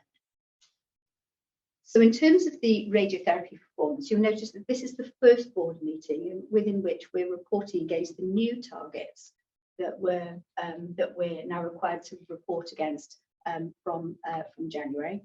So this is the first cycle of meetings that we're able to report against those targets. So what we've included in the report is just a reminder of the fact that there are a number of different categories, and there are a number of targets, and the targets have brought forward treatment times, and that's included in the table that you'll find there on page 5 of the report. And if there are any questions on the sort of the rationale and the background behind some of those changes, I know that Jazz is happy to support me in providing some of that detail. So yeah, Jazz. Oh, Jazz. Jazz, sorry. I couldn't hear, sorry, Cam. Yeah, so Jazz. So in terms of these new targets, they are a major change for the service. And in terms of their implementation, or simultaneously, we've got a number of changes going on. We've had the implementation of DHC, which has changed all the documentation and the systems through which we manage. And there are some complex interdependencies within that. But from the 1st of January, we have been booking patients against these new targets. And clearly, because when you start any new target and bring forward that treatment date, you've got a cohort of patients that are already in the system that we're working through. So we expect the compliance against those new stretch targets to improve as we go through the next few months. But I think it's also really important to recognise that there are very complex pathways of care, and that there are considerable system changes and equipment changes that are coming through the integrated radiotherapy solution that will enable us to make some step changes in this performance. And at the moment, the radiotherapy capacity management group is developing and already implementing an action plan to enable us to both bring forward additional capacity, but also to make changes to our systems and processes. And that's so over the next few months, we're expecting to be able to give a clearer trajectory in terms of some of the increases in improvements in performance that we expect to see. So shall we pause that? Yeah, I was just going to pause. So I was going to pause there and see if anybody's got any questions around the measures per se, or around the actions that we're taking to improve our performance against them. As far as the measures are concerned, of course, we did try a year or so ago to try and bring cost targets and compare them with Royal College targets, and it got a bit difficult for us. Yeah. But now we are obliged to go with cost targets, and they will take some getting used to. Yes. But we are going to spend some time at our next board development session in really trying to understand, because they're much more nuanced targets, aren't they, than the previous one. They're more stretching, but they're more nuanced as well. Yes, they are. And I think the other thing to highlight is that we're not alone in terms of the implementation of these targets. Obviously, the other cancer centres across Wales are as well. And there's still work going on a national basis where our colleagues are all getting together to look at the sharing practice in terms of how these targets are being met, and still to really get a feel for the new categories and what they mean and how we're all implementing them and how we're reporting against them. So there's a number of things happening in parallel as we move forward. So we'll take questions on any part of oh, Charles, you wanted to say, sorry. No, I think just to support what Kath has set out, I think that we will be challenged by this. We can see that already in the sort of baseline figures. So there is a question of our kind of tactical plan to manage this. And I think as part of that conversation, there will be some clinical choices that we also have to make in terms of where are we going to put our efforts, because there are a number of things that we're trying to land within this radiotherapy, landscape, if you like. There are some developments that we put on hold, and what I'm saying is we will have a finite resource that we will need to consider how we use, given just the demand issue per se. So there will be a piece of work looking at the impact of where we put our resource, and perhaps some careful looking at which groups of patients are going to benefit the most. So there can be some more detail that can help us to understand how we're going to approach this, if that makes sense. Because the targets are the targets. We're going to be challenged. We're going to be measured against them. And I guess fundamentally they're there because they improve the patient pathway. There is some narrative against that. Some of it might be a survival advantage. Otherwise, it's quality of life. And we may need to understand that. Because there may be things we want to do first and address, immediately. So what I'm saying is there is a narrative to go alongside the whole business of the cost targets. We are doing this in Wales, but nowhere else in the UK. So all the other centres of excellence are still using JCCO targets. So there's a question of why have we done this in Wales? And I think there are some basic things here. If you've got urgent symptom control, you need that within 48 hours, optimally. But then the urgent is even more, is 24 hours, is the absolute outside. Emergency, So sorry, this is yeah, like- which is so we've bleeding always or- yeah. always had an emergency category, but Yeah. the new introduction of an urgent symptom control within 48 hours, is something that we would subscribe to. We want to do that for our patients, and we do try within our system to do that. But what this is going to show us is actually how well are you doing against that 48-hour target, and it's useful information for us to now work with. But we have designed our pathway to meet the JCCO targets, whether we like it or not. And there is a redesigning of our pathway that's required to meet these targets, which are in part underway, but not fully realized. So going forward, all I'm going to suggest is if anybody's got any queries about the figures that we've got in front of us today, we'll take them.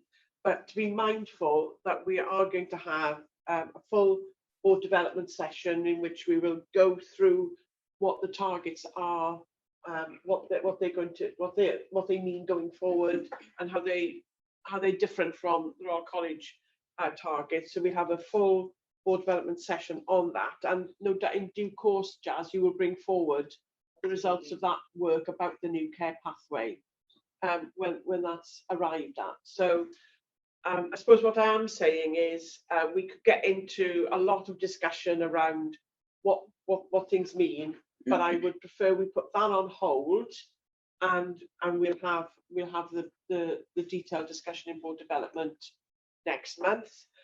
But if anybody's got any queries, though, nevertheless, about the figures, that I would still take any queries on those. Steve and I were fortunate. We attended a radiotherapy meeting in Bridgend just recently, and we had a paper explaining some of this. But I needed explaining again. It's it'd be really helpful to go through it again. Yes, I don't know, Martin was coming. I think yes, but understand, as John says, the nuances underneath this. It's not straightforward. We've got lots of, I think, small and large decisions to make about how we go about taking this forward and everything else. Yeah.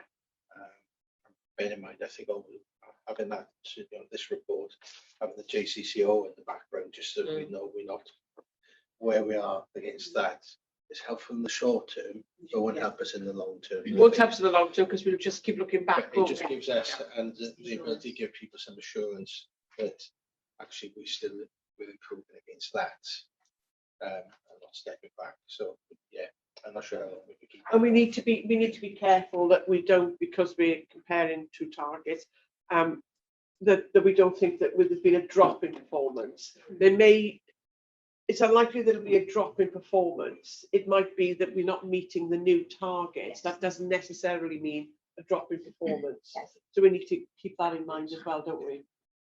Yes, Sharon, I think the important thing is about how underneath that we can provide you with the assurance around what's the difference, because what we've got here is parallel things going on. And in fact, all of the good work that the team have done in terms of really commencing the new year, booking patients all with this intent, is lost in a way in these figures. Because when you look at the performance, it really isn't showing. So I think there's something for us to think about how we provide the assurance underneath, and to maybe start to look at how we present in a slightly different way. Thank you, Kath. So are there any, oh, Martin, okay. Yeah, Kath, thanks. I think this is a terrific improvement. We've been on this journey for quite some time now in terms of getting this point. So by my reckon, it's 44 key performance indicators in this, and this is the list. This is the list. We're going to change now. This is the list going forward. Yeah, I'm slightly, okay. slight raising the eyebrows there, Martin. Yeah, Continuous improvement. Yeah. So I hear Jazz's point. My little nervous of what sort of Jazz said was that is there a risk here that what gets measured gets done, and if we're chasing targets here, and if things aren't targets, then there's a risk we perhaps don't spend as much effort and concern focus on those. But over generally, I really welcome this as a sort of not exactly on a page, but on a couple of pages, real some measurement. So thank you. Thanks. Nick, then Carl, Stephen. This course and concern. Yeah, so Nicola, Carl, and then Stephen, please. Just in response, I'm sure Carl will come in shortly. The performance management framework will continue to develop throughout this year with new measures being added and some changing and maybe some being removed.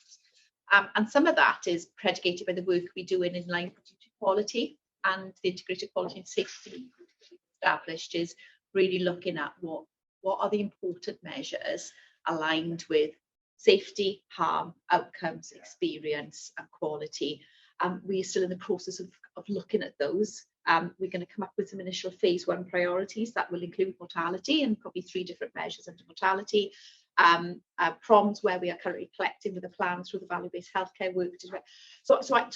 We are going to move into a very different space, I think, as we go throughout this year without that performance management framework, and it's important that we, the board supports that and we help to inform that. But what we need to do is, what does good look like for Velindre? How are we measuring against that? At what level do we need to be having the oversight and the assurance in relation to that? And that will change, I think, as we go through the year. And there will need to be a mixture of qualitative as well as quantitative measures. I presume we are saying that not these 44 aren't necessarily all equally important. Just like we had strong recommendation and recommendation last week. I wonder whether there's something in there that says, if we fail on these, then we aren't doing our job. But these other ones are really tricky because of their stretch targets. I just understand, well, if we were to pick 10 out, which would be the 10, which are the important ones.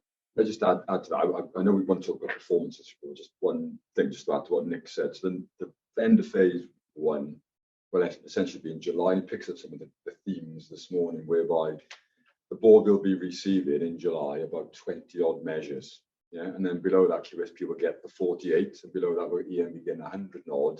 And it's that golden thread and being outcome, output, inputs, and throughputs. We're trying to make sure, as was described this morning, it's a terrible analogy, Martin. If the board was on a desert island, what are the 15 things in the organisation that we want to keep track of?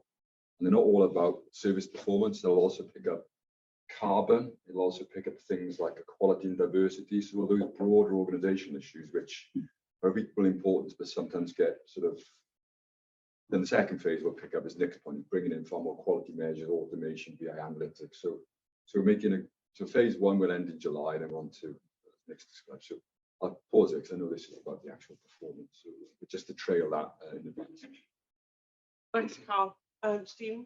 Yes, a comment on the question, just on radiotherapy. I've got a question on well-being later on. We'll come to that. I haven't done that yet.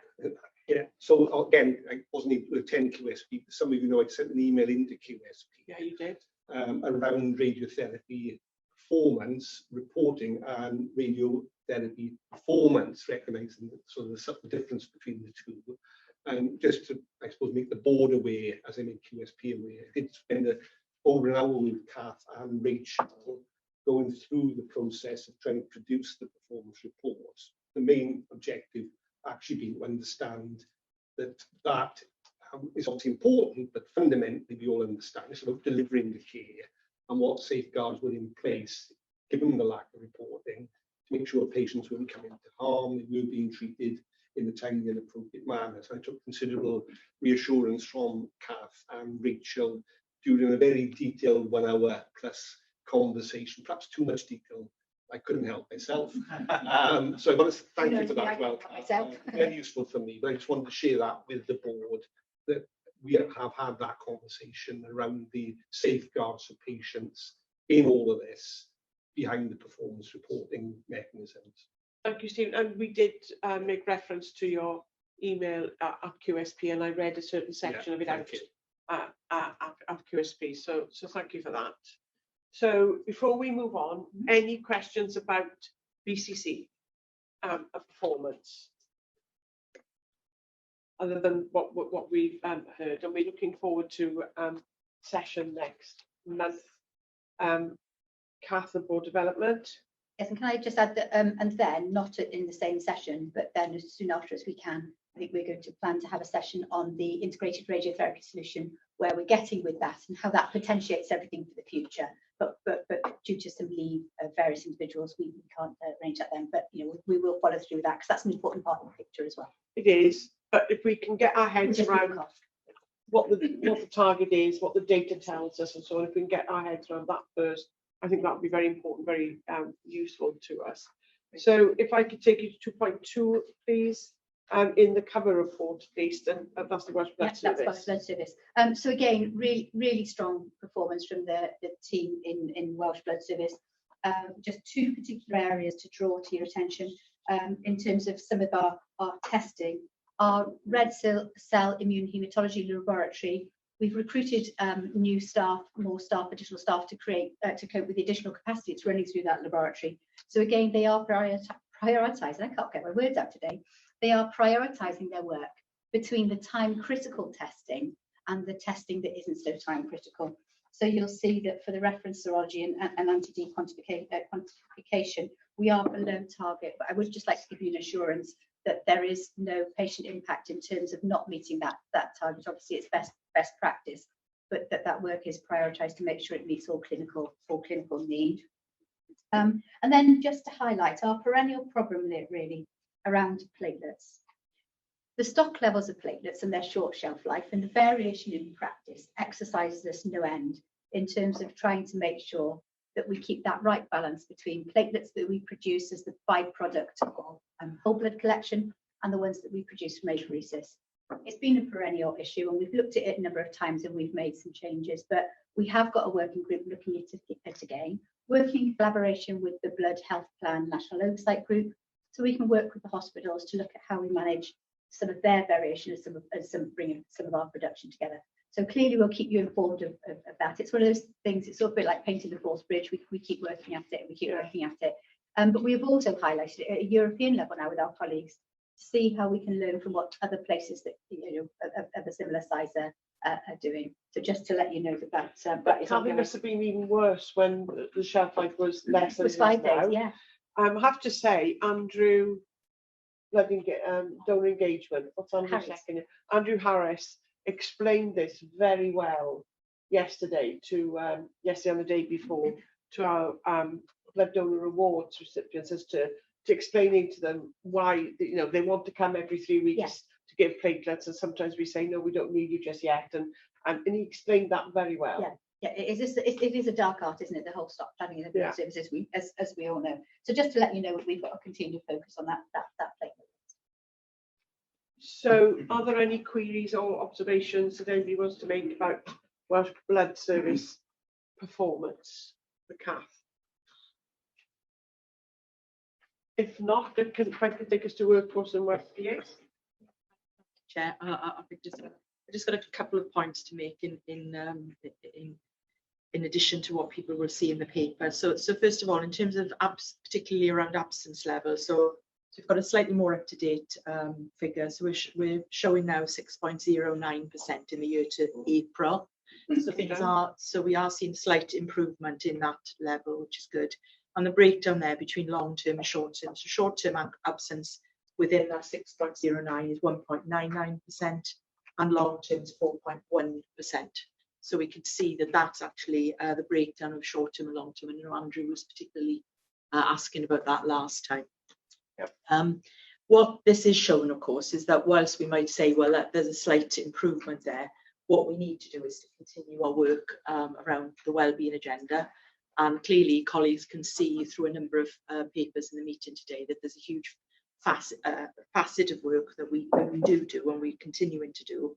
I particularly want to mention the reduced and avoidable employee harm work, which we are doing. So we're starting to look at the systemic reasons why actually colleagues may be having levels of absence or reducing well-being, whether or not there's absence involved with that.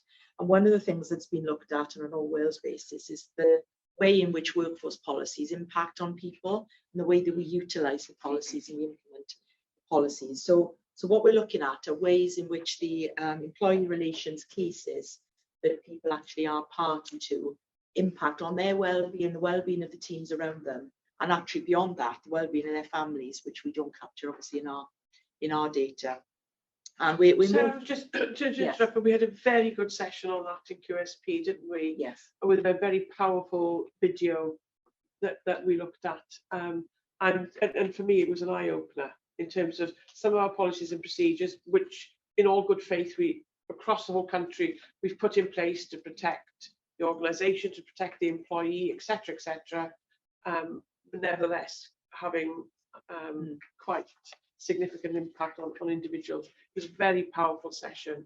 Absolutely, and it is eye-opening and really encourages us to think differently about the way that we do things. So whilst we might be tempted to say a policy is a policy is a policy, actually when we step back and take a more people-focused mode of practice in terms of our human resources work, then we might get to a slightly different place. And traditionally, maybe you will have seen this, is that it's tempting to say we're in the process, we need to get to the end of the process, and actually without having a stop point at any junction along that trajectory to say, hold on a minute, is this still getting us to where we aim to get to? Is this still achieving the original aim, if you like? So we've done some work within the trust, really analysing the cases that we put through in ER processes, employee relations cases, and what we can actually see already, even doing that analysis over 3 months, at the start of the first 3 months of this year, we've reduced the time for standard employee relations cases from 96 to 27 days to conclusion. So that's just one small example. It's a very short time scale we've done the analysis over so far, but even in that time, the team are working really hard to just continue to keep this focus, so we can minimise that unintentional harm which we might do to colleagues. So I'll just give those sort of headlines today, but we are doing a piece of work on this. And I'll also add to that there's a national piece of work on the back of the Anti-Racist Wales action plan, which is looking at all of the national workforce policy through the lens of the anti-racist principles, and currently doing an audit of that. So we expected to see the report come through the sort of Welsh Partnership Forum and National Governance Arrangements June, July this year, which will in themselves make recommendations. So they've done a large piece of work around lived experience. So people have actually been subject to the policies, and what does that felt like? What practice is actually happening on the ground, and what can we do to actually change that, improve that for colleagues from different backgrounds. So I think that's a very, very important work. It was completely tangential to this people-focused HR practice. So I'll stop there, Chair. I'm happy to take them. Thank you. Are there any observations, questions for Sarah? Stephen, please. Yes, so I just want to pick up on the sickness. Yes. So you recall a few meetings ago, I raised the issue which we previously discussed about the Welsh Government target. And we've rehearsed the history of that. It's 3.54%. And the scientific basis of that is it used to be 4.54%, I believe, and Welsh Government cut 1 percentage point off everybody's target many years ago. And several times we've danced back up to this about how unrealistic and how completely unachievable that target was pre-COVID. And in some ways that ends up diluting our discussions about actual sickness levels, because we're always comparing them to something that's unrealistically and unachievably low. So a few meetings ago, we did have a conversation about whether the time now as we're coming out of COVID is right to engage with Welsh Government about trying to set a more realistic target. So part A of the question is there an update on that? And part B is, if there is no progress in that, as a board, do we feel now as we're coming out of COVID, we might want to set our own local target, which is a realistic target, something you can sign up to and aim for, different percentages in different parts of the organisation. But I'd feel much happier if the target was 6%, or it's 6.22, or it's 5% or 5.5.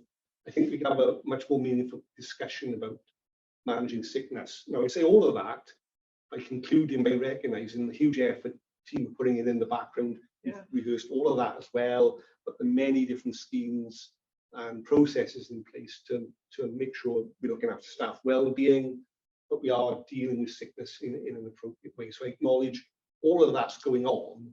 For me, the question is there a realistic target that this board thinks we should be?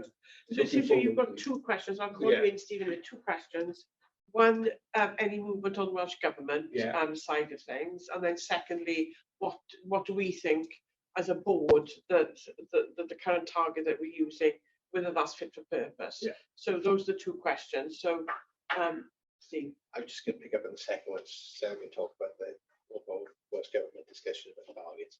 I think we should. But funny enough, it's on my list to speak to Sarah about on Tuesday, because without that, we haven't got a trajectory that we're trying to manage to, because we just got this target there. And I think it would be then have a healthy discussion about where do we think we can get to. So I really would support that. Somewhere this will one-to-one with Sarah on Tuesday, actually. I do support it, Steve, wholeheartedly.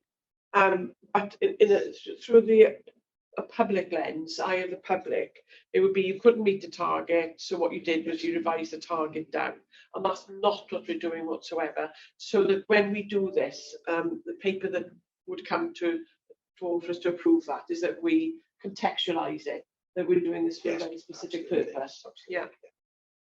Do you want to come back on that particular point, Nick? On that particular point, but aligned with the conversation. Okay, then, yeah.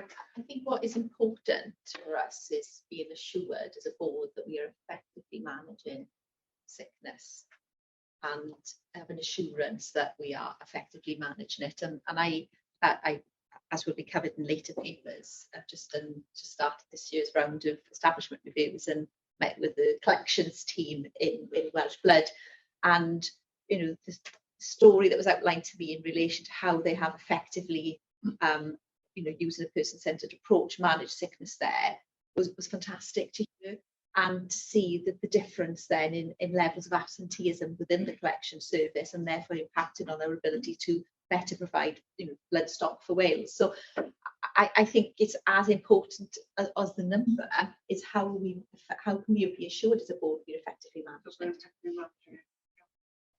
I totally agree with that. That's part of the reason.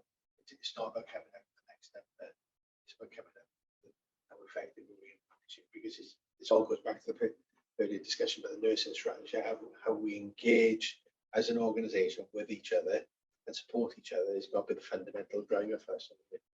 It's not about the target per se, but we just need to understand that trajectory about our ambition.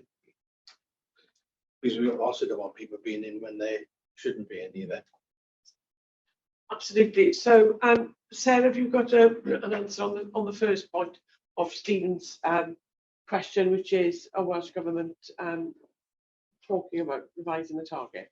Yeah, so just to remind colleagues that I had a conversation with Welsh Government colleagues at the beginning of this calendar year about this exact point, and they recognised that there was a need to look at that. Since then, I'm afraid that the workforce team in Welsh Government have been a little bit preoccupied with industrial action. And therefore, in my last update, they haven't moved that conversation forward. So that's the first thing I would say on that. In terms of the idea of having our own target, we first of all need to recognise that the 3.54% is a tier 1 target for the organisation, which is why we're having a conversation with Welsh Government. We do need to report against that. However, I completely support the need to actually measure our progress in a slightly more nuanced way based on us as an organisation. And what I would like to propose really is that we have that conversation with colleagues in the organisation and through the Healthy and Engaged Steering Group, where we have representatives from across the trust whose focus is in that forum exactly this. What are we doing to measure well-being and to measure absence, because those are two subtly different things, and we don't actually talk at the moment about measuring well-being, and that's something which I'm really keen that we get into, because that then starts us to get into the qualitative discussion, isn't it? Which I think is what, as you were saying, Nick, is the real essence of what we're trying to get to. I mean, my first thoughts on this is that we should at least aim for returning to pre-COVID levels of absence, because that was the level that we held for quite a long time. And actually, that's the worry for me, is that when are we going to return there? Because that's would be a significant improvement from where we are.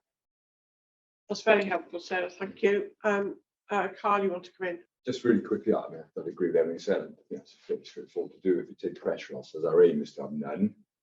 Our local target is X to get to Y, so I think it's how we present that. The interesting bit is understanding really what are the drivers of our ill health then for the moment, in terms of there's the obvious ones, but just things like demographics, what's the age of our workforce, where they live in, what they do. So a whole range of understanding really what's driving that, and has there been a significant change for whatever reason rather than just COVID, and that will help us to understand how we then settle on what we think is, back to your point on, you know, a smart target, realistic and achievable. Yeah. And to get people to believe in it, it's got to have both of those things in it, doesn't it? So I would certainly support that. I think it's just a stepping stone to get from one to another.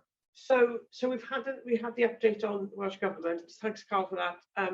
Are you suggesting, Sam, you'll do a bit of work with the team and come back with a proposal to the board, then in due course, which says this is how we see us assessing this going forward? Absolutely. And if I could just add to what Carl's point, I think whilst I refer to pre-COVID, that's when we saw the shift. It's actually not COVID related. It's everything that's happened since then, and you know, it's, as you say, Carl, multifactorial, isn't it?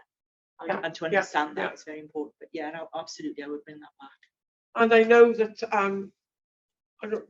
you may not have thought about a timescale for that now, but when we see that in the action log, and Gareth and others will pick up on that. So when do we think? So realistically, when do you? I'll leave that with you, but if you could include that when it's on the action log, when we might expect to see that come back. So that was really helpful. Thank you. Oh, Kathy, you want to go? I think what I wanted to add was the fact that for me, it's not only the headline figure per se, it's about the trends, and it's around the hotspots underneath. And I think it's that proactive management of the trends and the hotspots that we're on. Absolutely. And again, for just in this area, it's comparability across NHS Wales is actually helpful. So I'm suspecting what we're seeing, and Stephen's concerns, that I suspect no NHS body in Wales is meeting the arbitrary 3.54, which means it's a rather pointless target, doesn't it? Nobody else has got we're the only ones with 3.54. That's peculiar to Velindre. They took 1 percentage point off whatever the previous target was. So we really are falling behind the time now, so I'd like to draw this to a close. And we've got one last section, which is nursing quality, which is in the performance report.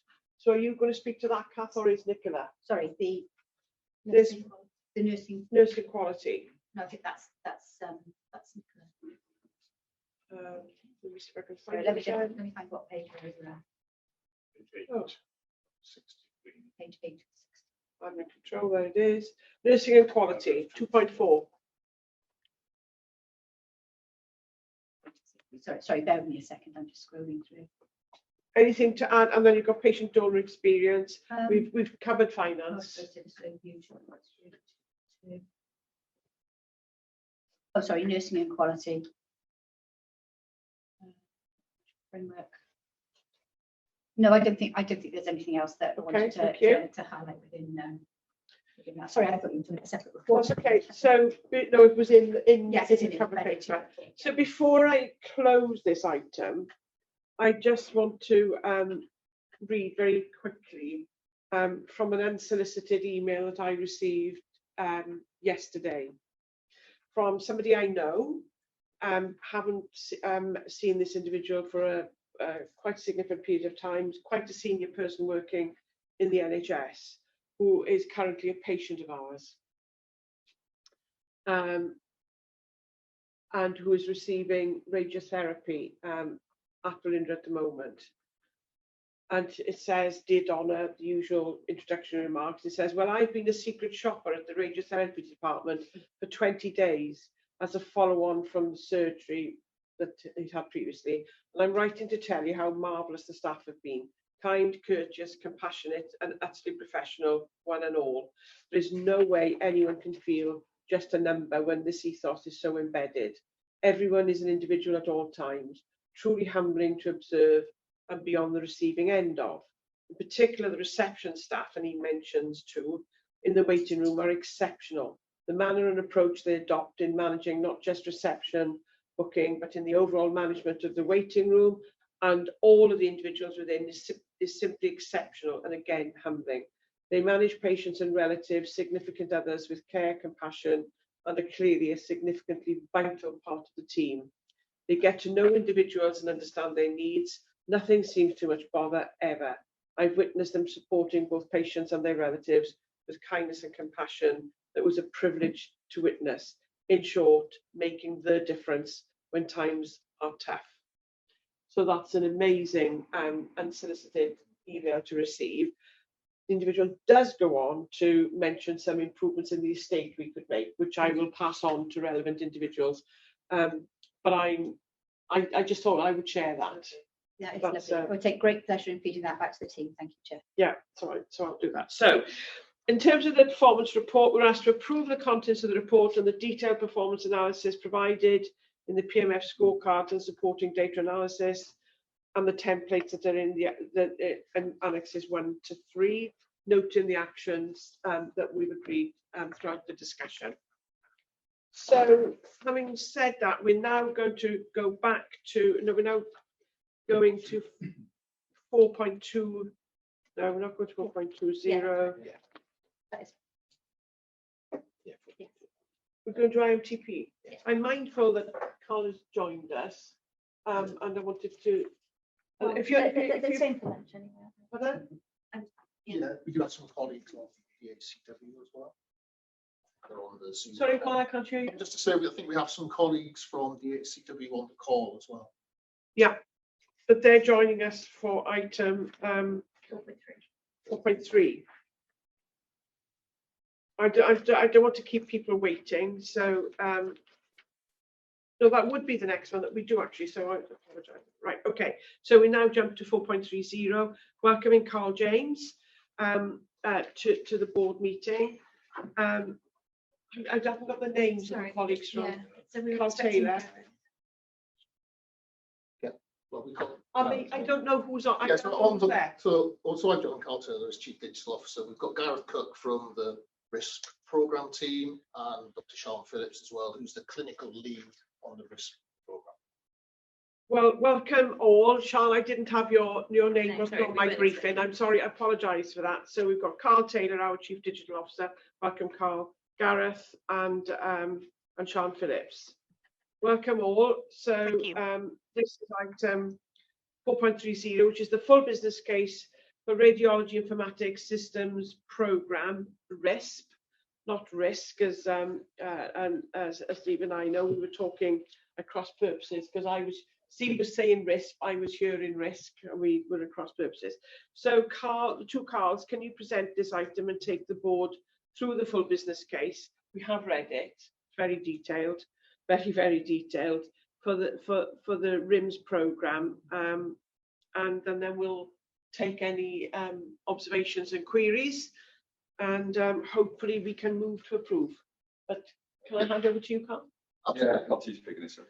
Oh, right. Yeah, we'll do. So background for this is the Radiology Informatics System Procurement, RISP, which is a national programme to in effect replace, upgrade 3 components of our digital infrastructure. The first one is a PAC system, so we get the radiology images. We've got a radiology information system, so which does the kind of management around appointments and make sure that we manage the process very carefully. And the third element of this is a dose management system. So what dose, what patients have had what doses to make sure that we maintain patient safety. The programme has been running since 2019, and they're now at the final business case, which is going through all the health board trusts for approval over the May period. So the programme has got to the stage where Philips is intended to be awarded the contract for that PACS system and the RIS and PDMS, and that will lead us then into a migration from our current Fuji arrangements, which are due to end in May 26 if we take all our termination assistance elements to bring the new system on board. Our slot, in effect, because there's a sequence here that goes across all of NHS Wales that are kind of sharing the system, would be a go live in March 25. So we're a couple of years away from that. because there's about a year worth of implementation work. BCU would then be the first health board to go. They've got a kind of longer implementation, so we can iron out some of the implementation tasks, and then we pick up in January 25 with a go live of March 24. In terms of benefits that are intended, there are, I think, 4 really that the case is highlighting. The first one is around improved patient safety. So with the system, in effect, we'll be able to see the radiology results across Wales. So it carries on that patient record, and the opening it up in terms of a once for Wales and more Wales solution. So we expect quite large benefits there. Should contribute to earlier diagnosis with more modern digital systems. We should have an improved workforce experience, so very modern technology and digital solutions for our radiographers and associated professionals. And we should see some productivity gains as well with the solution. The commercials for the paper are in the private meeting for this afternoon, so it wasn't the intent to go through the commercials of the structure here. But what we are seeking for approval for, like I said, is confirmation approval of the business case. So in effect, we can then move into the implementation process. First stage of which is to get a deployment order, which in effect describes what we want in our risk system, how many workstations, what infrastructure we need to make this happen. So the first bit of the sequence is to get the full business case through the trust boards, which we're doing right now, and then we move on to a deployment order. We're lined up with the local implementation team to do this. Kathy, looking from the radiotherapy team, is kind of leading that for us, really close support, working with the digital team and through the that's what's ahead of us. So we're happy to kind of take questions on the case. Thanks, Carl. Can I ask Gareth and Sean, do you have anything to add to Carl's introductory remarks? No, thank you very much for inviting us here. Yes, I think you've covered everything in a highlight way, what the programme is. It is a clinical programme that's digitally enabled, so it's the way we deliver care from an imaging perspective. So the tools of our trade need to be up to date and the most modern that we can have available. And it is a modernisation and innovation programme in essence, because we are changing, improving, and ultimately improving patient care by the way we deliver our services. Thank you, Sean. Gareth, do you want to add anything? No, I think everyone's covered it, but just to add that in terms of the tight timescales, just to make the board aware of that there are ambitious timescales to implement, which Carl highlighted. So I think it's just important you're aware that in order to meet the timescales we've identified, the programme will have to be prioritised, not just by yourselves, but by all health boards and trusts throughout Wales. Thank you, Gareth.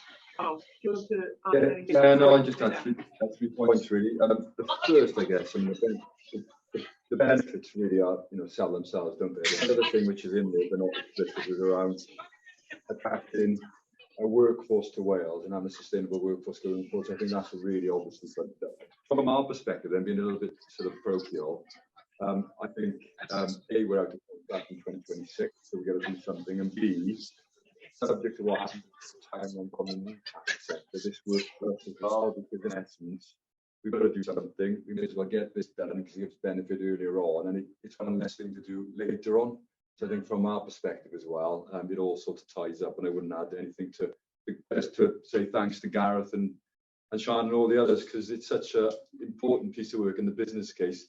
Does it a little bit of justice, all the effort and complexity involved in this. A huge thank you from us to you guys really for getting us this far. I would have wholeheartedly suggest the board really looks positively upon this business case this afternoon when we get to the main act. Thanks, Carl. So, Giles, you had your hand up? Yeah, I think it was just really to, support this business case from a clinical perspective, the importance of this work, particularly in a cancer setting. I think there are some examples in the actual case which reference when it does go wrong. And given the environment that we're in with the increased demand, to have systems that work effectively. We've got MDTs of 120 patients booked in. We've got to get these systems to work effectively, support our radiology colleagues in doing what they've got to do as well. So yeah, absolutely endorse it clinically. Martin, anybody? I can't see anybody else. So a couple of questions. Firstly, around the process of this business case. I presume it's going through all the UHBs and trust. Has it gone through some thus far and have they approved or not? That's helpful to understand that. Also, the numbers in here, which specifically relate to Velindre, I guess a question for Matt. Are these significantly different to what we've been with the cost of this kind of service in the past? How are we funding those kind of things? Do you want to take the second part? Yeah, so in terms of the Strategic Development Committee, where the paper went and they saw the detail of the finances, the whole structure of the finances around this are an element of capital and revenue. We tried to minimise the cost on the revenue increase. So there is a small increase, but it's built into our financial plan. So I already got that into the plan, knowing, and I was involved in the OBC, so I was fully aware of the implications of this coming forward. So, yeah, great. I just wanted to make sure. Thank you. And we can pick that up this afternoon again. Cass, did you have your hand in there? Yes, Come to you, but very quickly. I think it's to recognise it's a really exciting programme, and the team are really keen for us to be able to implement it. There's some choices for us to make in terms of when we find that implementation window alongside everything else, and that we can where we can make that change. So that will be a key focus for us going forward over the next couple of months, trying to look at what the factors are that enable us to make a decision on that. Thanks, Cass. We didn't answer the question of has it gone through any other health boards? Yeah, Carl, I don't feel like yes is the answer, and yes. I don't need a list. Yes, so yeah, yes and yes. So yes, through 3, and yes, the 3 we're aware of as because most of the boards are sitting today. So yes, they're all approved. I wouldn't because I'll think the same. Absolutely, but it's meeting with approval. That's the important point. Thank you. Gareth, please. Thank you, Chair. I was just going to pick up on Carl's point about timing, which we had a long discussion at the Strategic Development Committee about this, as to whether we'd be better off postponing it, our implementation of this until the new Velindre Cancer Centre was open, or whether we go with the planned date of March 2025. I think the advice we were given was that it was better to go early in March 2025, albeit there may be some duplication of cost in moving from the current sector to the new one. Shall I respond to that? Yeah, please. I think when we were in Strategic Development Committee, we were looking at the period from January to March 25 as the possible transition date into the cancer sector. As that looks slightly less likely, it does look like that from the NVCC perspective. That might be a sensible thing to do. The second bit then says that, well, irrespective of when the new cancer centre is kind of available, there's a transitional activity, and in effect having to introduce a new system alongside a new capability is felt like to be quite a high risk. So we feel it's better that we land risk, we get some benefit, and it's one less thing for us to have to worry about in the transition plan, recognising that will leave us with some infrastructure to move. We'll have some risk workstations and we'll have some servers to move, but we would have that anyway with the current solution that we've currently got. So that's really helpful. Yeah. So the recommendation is that we land it as soon as we can and not wait for new UDC to be commissioned, as it were. Yeah, and I think the important point in that for me is we need a new operating model working before we move on. Yeah. After, so I think that's as much as everything else we talked about previously. I think for me, all we're working towards is re-looking at our operating model before we get there. I think there's our colleagues around the table are agreeing with that, Steve. So, are there any further queries? Oh, Stephen, sorry. Not so much a query, just coming back to the Strategic Development Committee discussion. I think we raised the point around in the same way our new radiotherapy system suppliers haven't to engage with the NVCC contractor who's building the hospital, the extent to which this supplier will also need to engage with our successful contractor around the accommodation. And I know we would often just look at that. to the committee, we did have a meeting direct with the risk team and with Philips to work through that. So we're kind of confident that when we get into the kind of more detailed Stage 3 design with Acorn, that we can accommodate that. We had to meet with Philips separately. And so 2 bits of advice and assurance for Philips. One was about that design element. The second one was around the transitional work as well. They talked us through the case study where they'd moved John Liverpool Hospital in effect, and they moved a far larger radiology system there quite successfully. So in effect, they gave us the advice and guidance and the lessons learned from previous activities where they. Thank you. Thank you, Stephen. Thank you, Carl. Okay. So we are asked to approve the business justification case, which we have in the report, including the key risks. And so I think, looking around the table, if I can ask board to approve. Thank you. So we'll come back to the commercials, particular commercials this afternoon. Yep. Sian and Gaz, sorry we kept you waiting, but thank you for joining us this morning. So you've got another organisation with a tick that the business justification case is approved. That's great, thank you. Thank Can we you just both. pass on our thanks as well to Matt, particularly on his help with getting the outline business case developed initially, with the financial support he's given us, and also Carl and his team to enable us to get to this point, really. So just wanted to express our thanks from the programme to colleagues. Thank you, Gareth. We'll note that and pass those thanks on. Just be clear, that's Carl Taylor, by the way, not Carl James. No, Pointless difference. Yeah. I see this. So thank you, Carl and the team. Thanks. So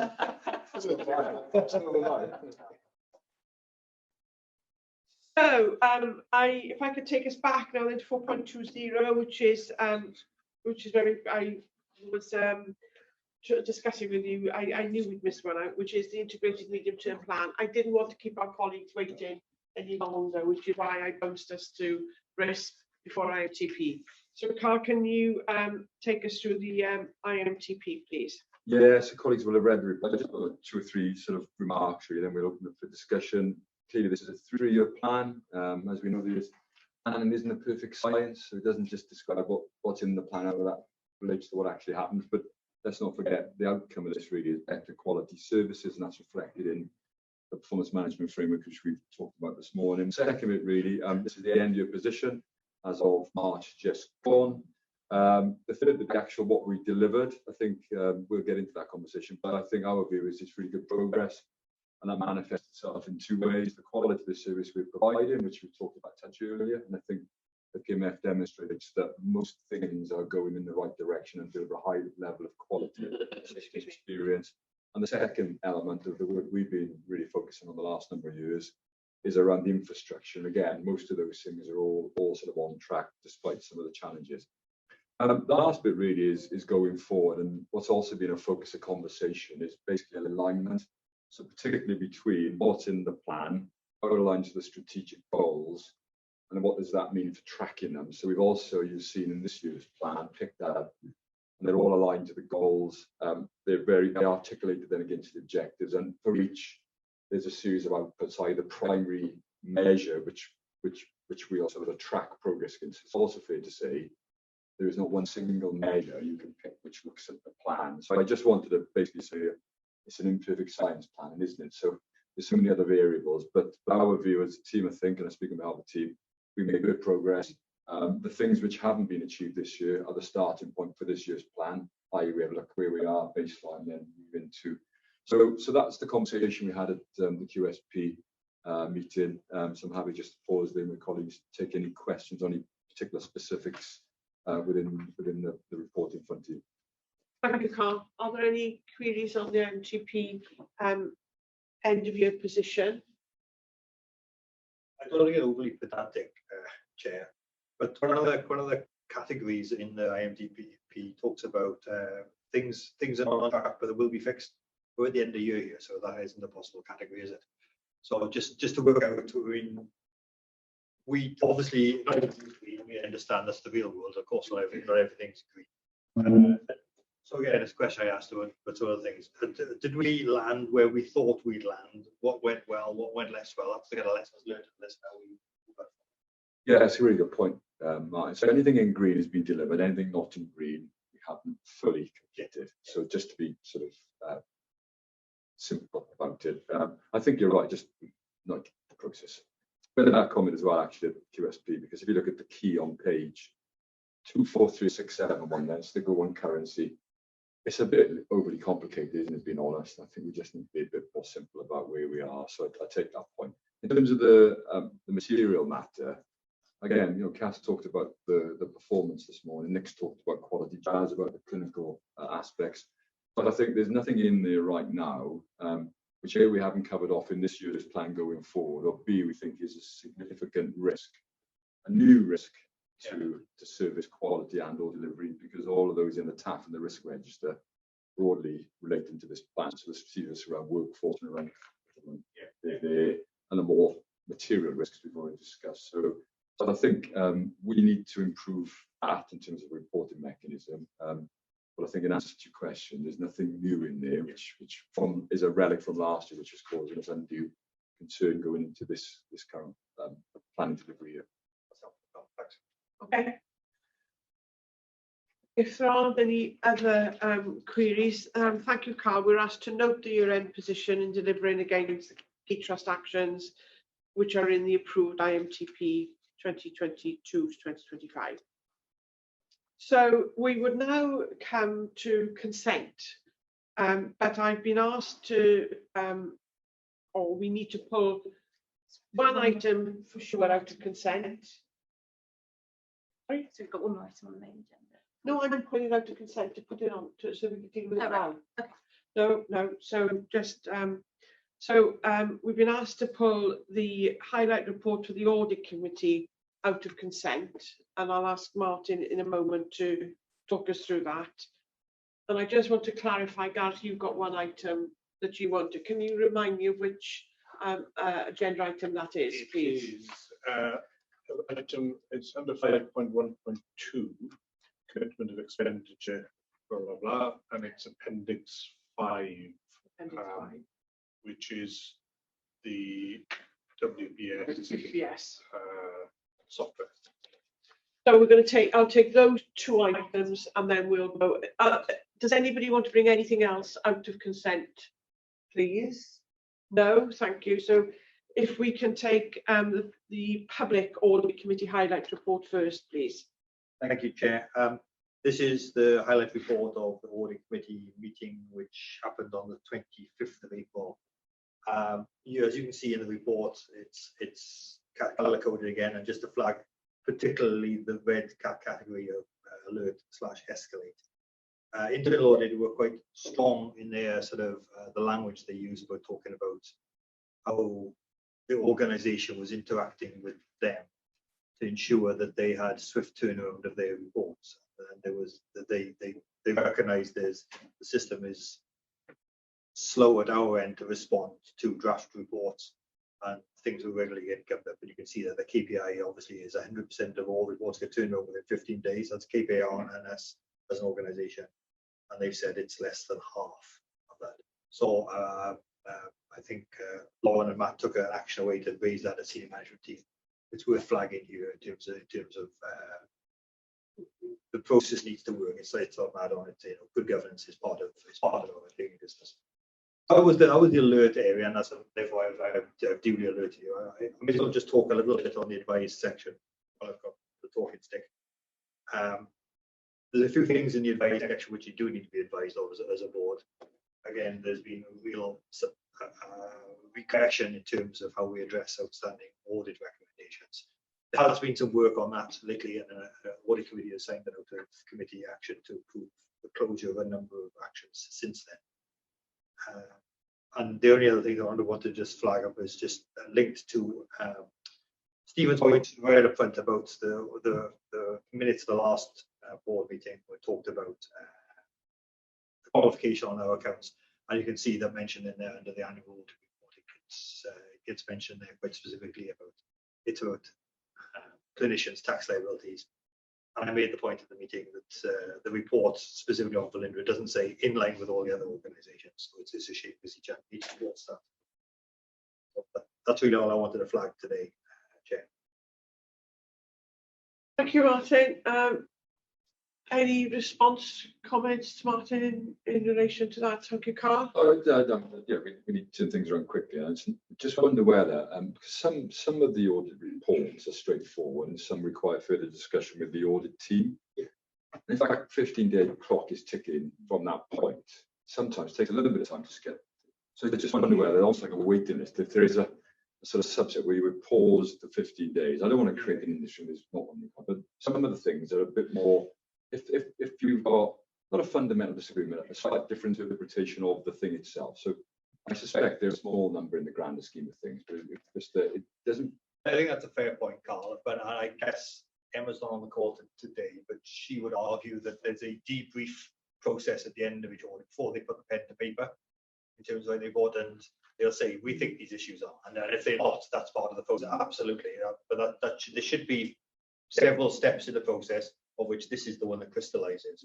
So I'm happy to have a conversation. Have this discussion every year, just about, not in relation to audit in particular, but in which we say you can get it done quick, or you can get it done following a process which engages everybody that's involved, and so that the action plan that comes out of it is one that's owned by the people who have to deliver on it. Yeah. And that isn't always possible within the 15-day turnaround period. And we kind of repeat this discussion every year. So I don't know where that leaves us, because I can see both sides of the issue.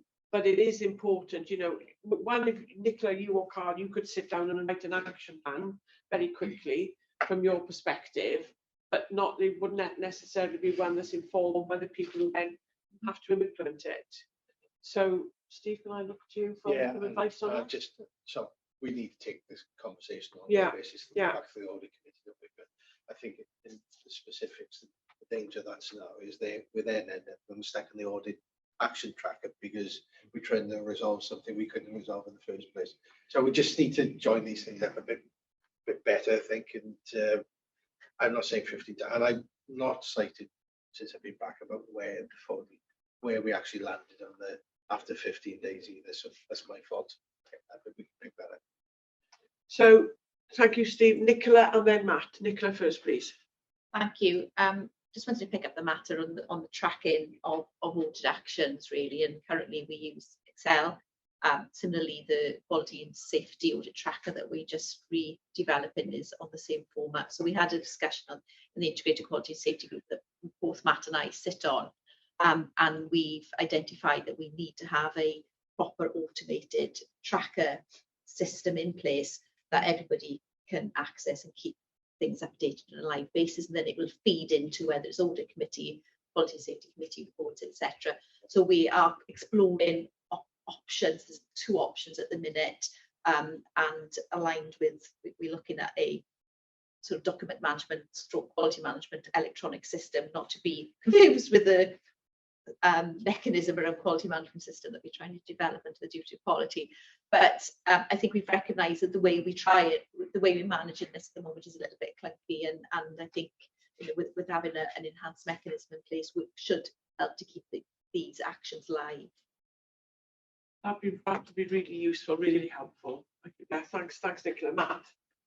Yeah, just to follow up on that, I have got a digital team actually working on commissioning a Microsoft 365 product. So they've got a proof of concept product which will use Power BI, Power Apps, a bit like the reports that you get if you sit on the audit committee from our internal audit team, just using the same software. So we will hopefully be able to roll that out pending then moving to another system. But what I wanted to say was obviously Martin was highlighting some of the risks that have been actions have been sitting there for a while on the tracker. They were specifically in relation to the new VCC, and we've worked through Lauren with David Powell, Mark Ash, to clear all those, because I know from all the meetings I've been in that they'd all been cleared. It was just literally, having the time to respond to the monthly process. But what I want to do is thank everyone, and I mean all of the action owners, because even though we had those few, we have improved, I think, in terms of the clearance of the actions. So that's down to the people who own them, not me, because I've just consolidated them. Down to all the people on the ground in their busy day. They are, you know, doing their best to meet the target, and obviously they set that target themselves. The time scales, that's an important thing. That maybe the learnings coming in about, you know, don't set a target you're never going to be able to deliver. Yeah, yeah. Have a sensible target and have a conversation with all of it. Yeah, because you can have a conversation with them about the date you set. It's not, you know, something that's set in stone. You have a conversation and agree. So it's just a thanks really to, and largely that. Have to pass that through the teams because it's down to their teams largely. Most of the actions are in the operational services. Thanks, Matt. That's really helpful. Lauren. Just to pick up on the 15 days, because we have, I mean, she says it's been something that comes up the last 18 months, and Emma attends executive management board now on a regular basis, and it's something that we've picked up regularly there. So the national targets, but Emma's taken a number of steps which we've talked through as a team at exec management board to try and work within that in the best way possible. So to be fair to Emma, considering she isn't here, she is actively trying to work with us on it, and we'll pick it up again when she next comes. We need to find a way forward, because what we don't want is we don't have this conversation in another year's time, and I can see absolutely, you know, the requirement and the target and the realities of being in practice. So look forward to, will that be an action then that we can take from this? Well, there isn't. Her feedback is it's national targets. She's just trying to work with us all in terms of briefings throughout that process. So the situation like that Carl describes is absolutely the exception. But at the end of the day, we've got 50% only compliance at the moment. It's not exceptional. Yeah, I think for the board, we just continue to monitor through the audit committee. Yeah, I think the action is on the audit committee to keep an eye on this. That's right. Right, thank you. Is there anything else in the highlight report you want to discuss, Martin? Thank you. So could we go to 5.12 and look at Appendix 5, which is the World Blood Service. If I can find it. And Gareth, if you could alert us to why you want to pull this out of consent, please. Yes, thank you, Chair. Just to remind colleagues, this relates to some project management software called Verta, which WDS currently uses. It was a framework agreement, and there was a call-off contract entered into by WDS. This was back in March 2020. The framework agreement was a period of 4 years, and it permitted call-off contracts of 2 + 1 years. WDS entered the call-off contract in March 2020. It was due to expire in April 2020, just the end of March 2023. They've extended it for a period of 6 months to July 2023. And the proposal now is that they enter into a further call-off contract for 2 + 1 years again. And in the background, DHCW is meant to be implementing a Microsoft project management tool, but that hasn't yet been implemented, and I don't think we've got timescales for when that will happen. The concern, this came to us first of all as the Chair's urgent action a few weeks ago, and I raised a question as to whether we were permitted to enter into consecutive call-off contracts under the same framework agreement. Recognising the framework agreement was still extant at the time, but and also the additional question which I've raised now is whether there's anything in the framework agreement itself, quite apart from procurement regulations, there's anything that prevents us from doing that. So we're waiting for answers on both of those questions, and I'd like some assurance on those before we sign off on another 2 + 1 contract. And there is the side question as well: why do we need another 3 years when there's a replacement solution that has been proposed? Which will come in before that period, yeah. So, Matt, if I can hand over to you, please. Yeah, first thing to say, obviously, each of these reports you get on the great 100,000 commitment of expenditure is reviewed by procurement colleagues. So yes, Gareth asked specific questions as part of their due diligence process. So whilst they haven't responded specifically, they would have basically made sure that the procurement was compliant for us. So yes, we've gone back to Claire Salisbury, who's the deputy head of procurement, and Jonathan Irvine. And she hopefully will come back at some point in the next day or so. All I'd say is we have a professional service that we have a contract with in shared service, and every time we go out to procurement, they do their due diligence on that procurement, and they've done that on this contract. So they would have highlighted, should have highlighted at the time, sorry, that if they felt it wasn't compliant. But it Health wasn't. and Brace says we've gone back to the specific questions. Well, I think if an independent member raises a query and requests assurance, then it's incumbent on us to provide that assurance to the independent member. So and then in terms of we await that then. In terms of the time period, I suppose part of the problem is we've been in the promised land before, haven't we? So, Welsh Blood can't run a service in expectation of Microsoft providing this solution for them with Digital Healthcare Wales in the next 12 months. So I guess what they've taken the view is they're not committing any costs in that. It's an option. So they're not saying that they're going to commit 3 years to spend with that organisation. In the same way as they've extended before on a yearly basis. If you actually read the paper, they've been extending on a year-by-year basis anyway. So even though they had the option for the 2 years plus whatever, it's been a yearly decision. They could have withdrawn at any point. Same with this one. So we'll do another 2 years plus one, but doesn't mean we're going to take that up and spend that money with them. We get a Microsoft solution in 12 months, which I doubt. We will go with that. But if it did come in, then we wouldn't invoke the option. Well, we wouldn't even. What I'm saying is that option is actually a yearly option. Don't ask me why it's constructed as a 2 year plus one. As far as what I've reviewed this paper, they've been taking a yearly decision on this. So the final thing is take us a while to implement it as well. Yeah. So. And it's not just like this is not just Welsh Blood procuring this in this way. Other organisations have done exactly the same thing because there's other organisations across NHS Wales who use this product, this project management software. So they've also renewed on the framework, which is permissible as far as my awareness of procurement regs is, but I'm getting that clarified from Claire Salisbury. Okay, thank you.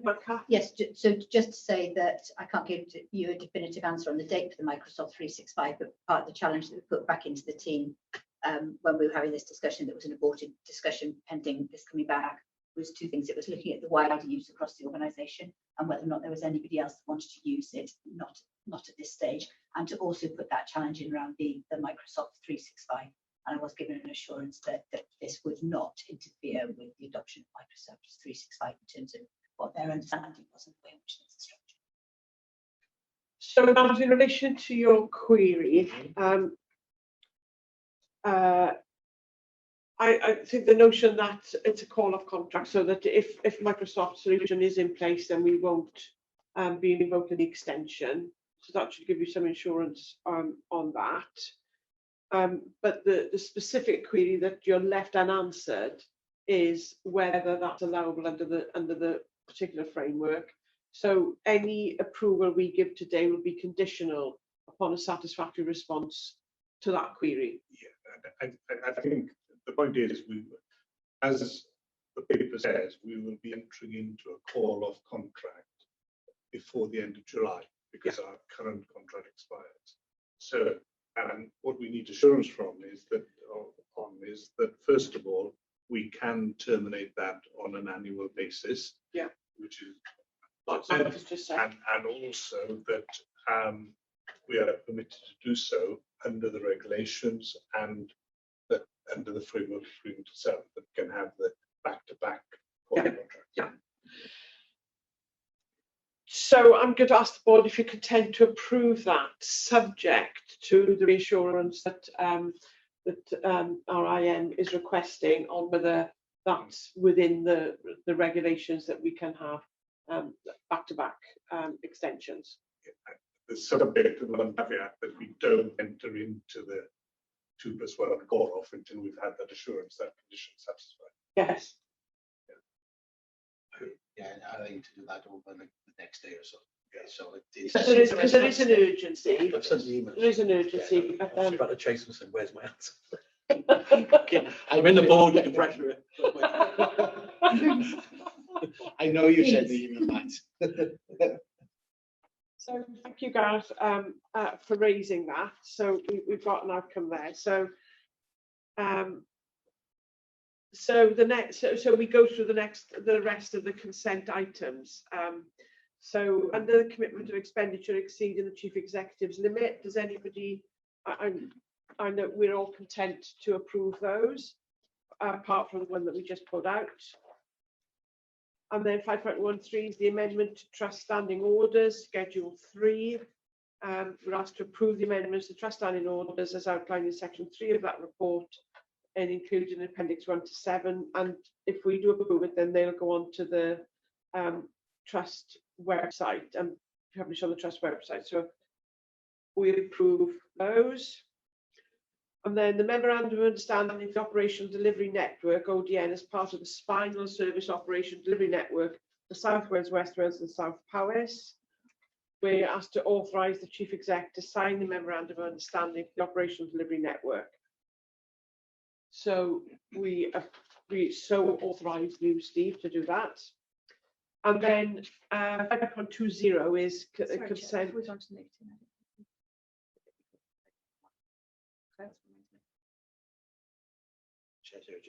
chair's urgent action. We bounce around this agenda so much. Let me just go back there to 5.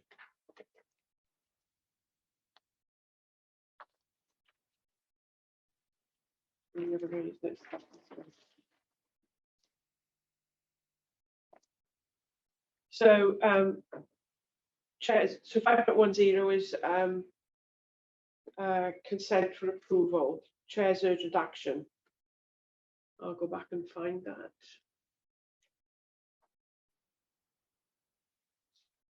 Got it. So these will be completely familiar to everybody because they've already been around the system and we've approved them out of committee. So are we all content to endorse those chairs' urgent actions? Thank you. So for noting trust-wide policies, so we note the trust-wide policies that are included. We note the Shared Services Partnership Committee Assurance Report. We haven't had Shared Services come to meet the board for a while, have we? Is it about due now after year end? We knew to that last time, so we're setting up. It's Health Technology Wales in July, so we'll be one after that. One after that. Okay, that's helpful. Thank you so much.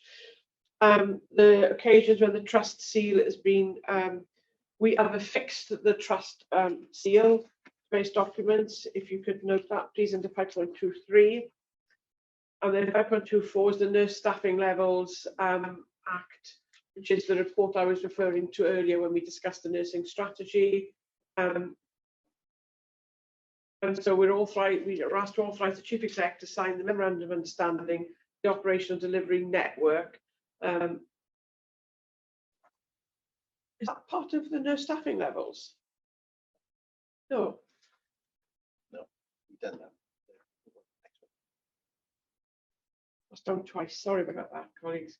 5.25, that's the highlight report for the Public Quality and Safety Committee. Very detailed report, but it's a long and detailed committee.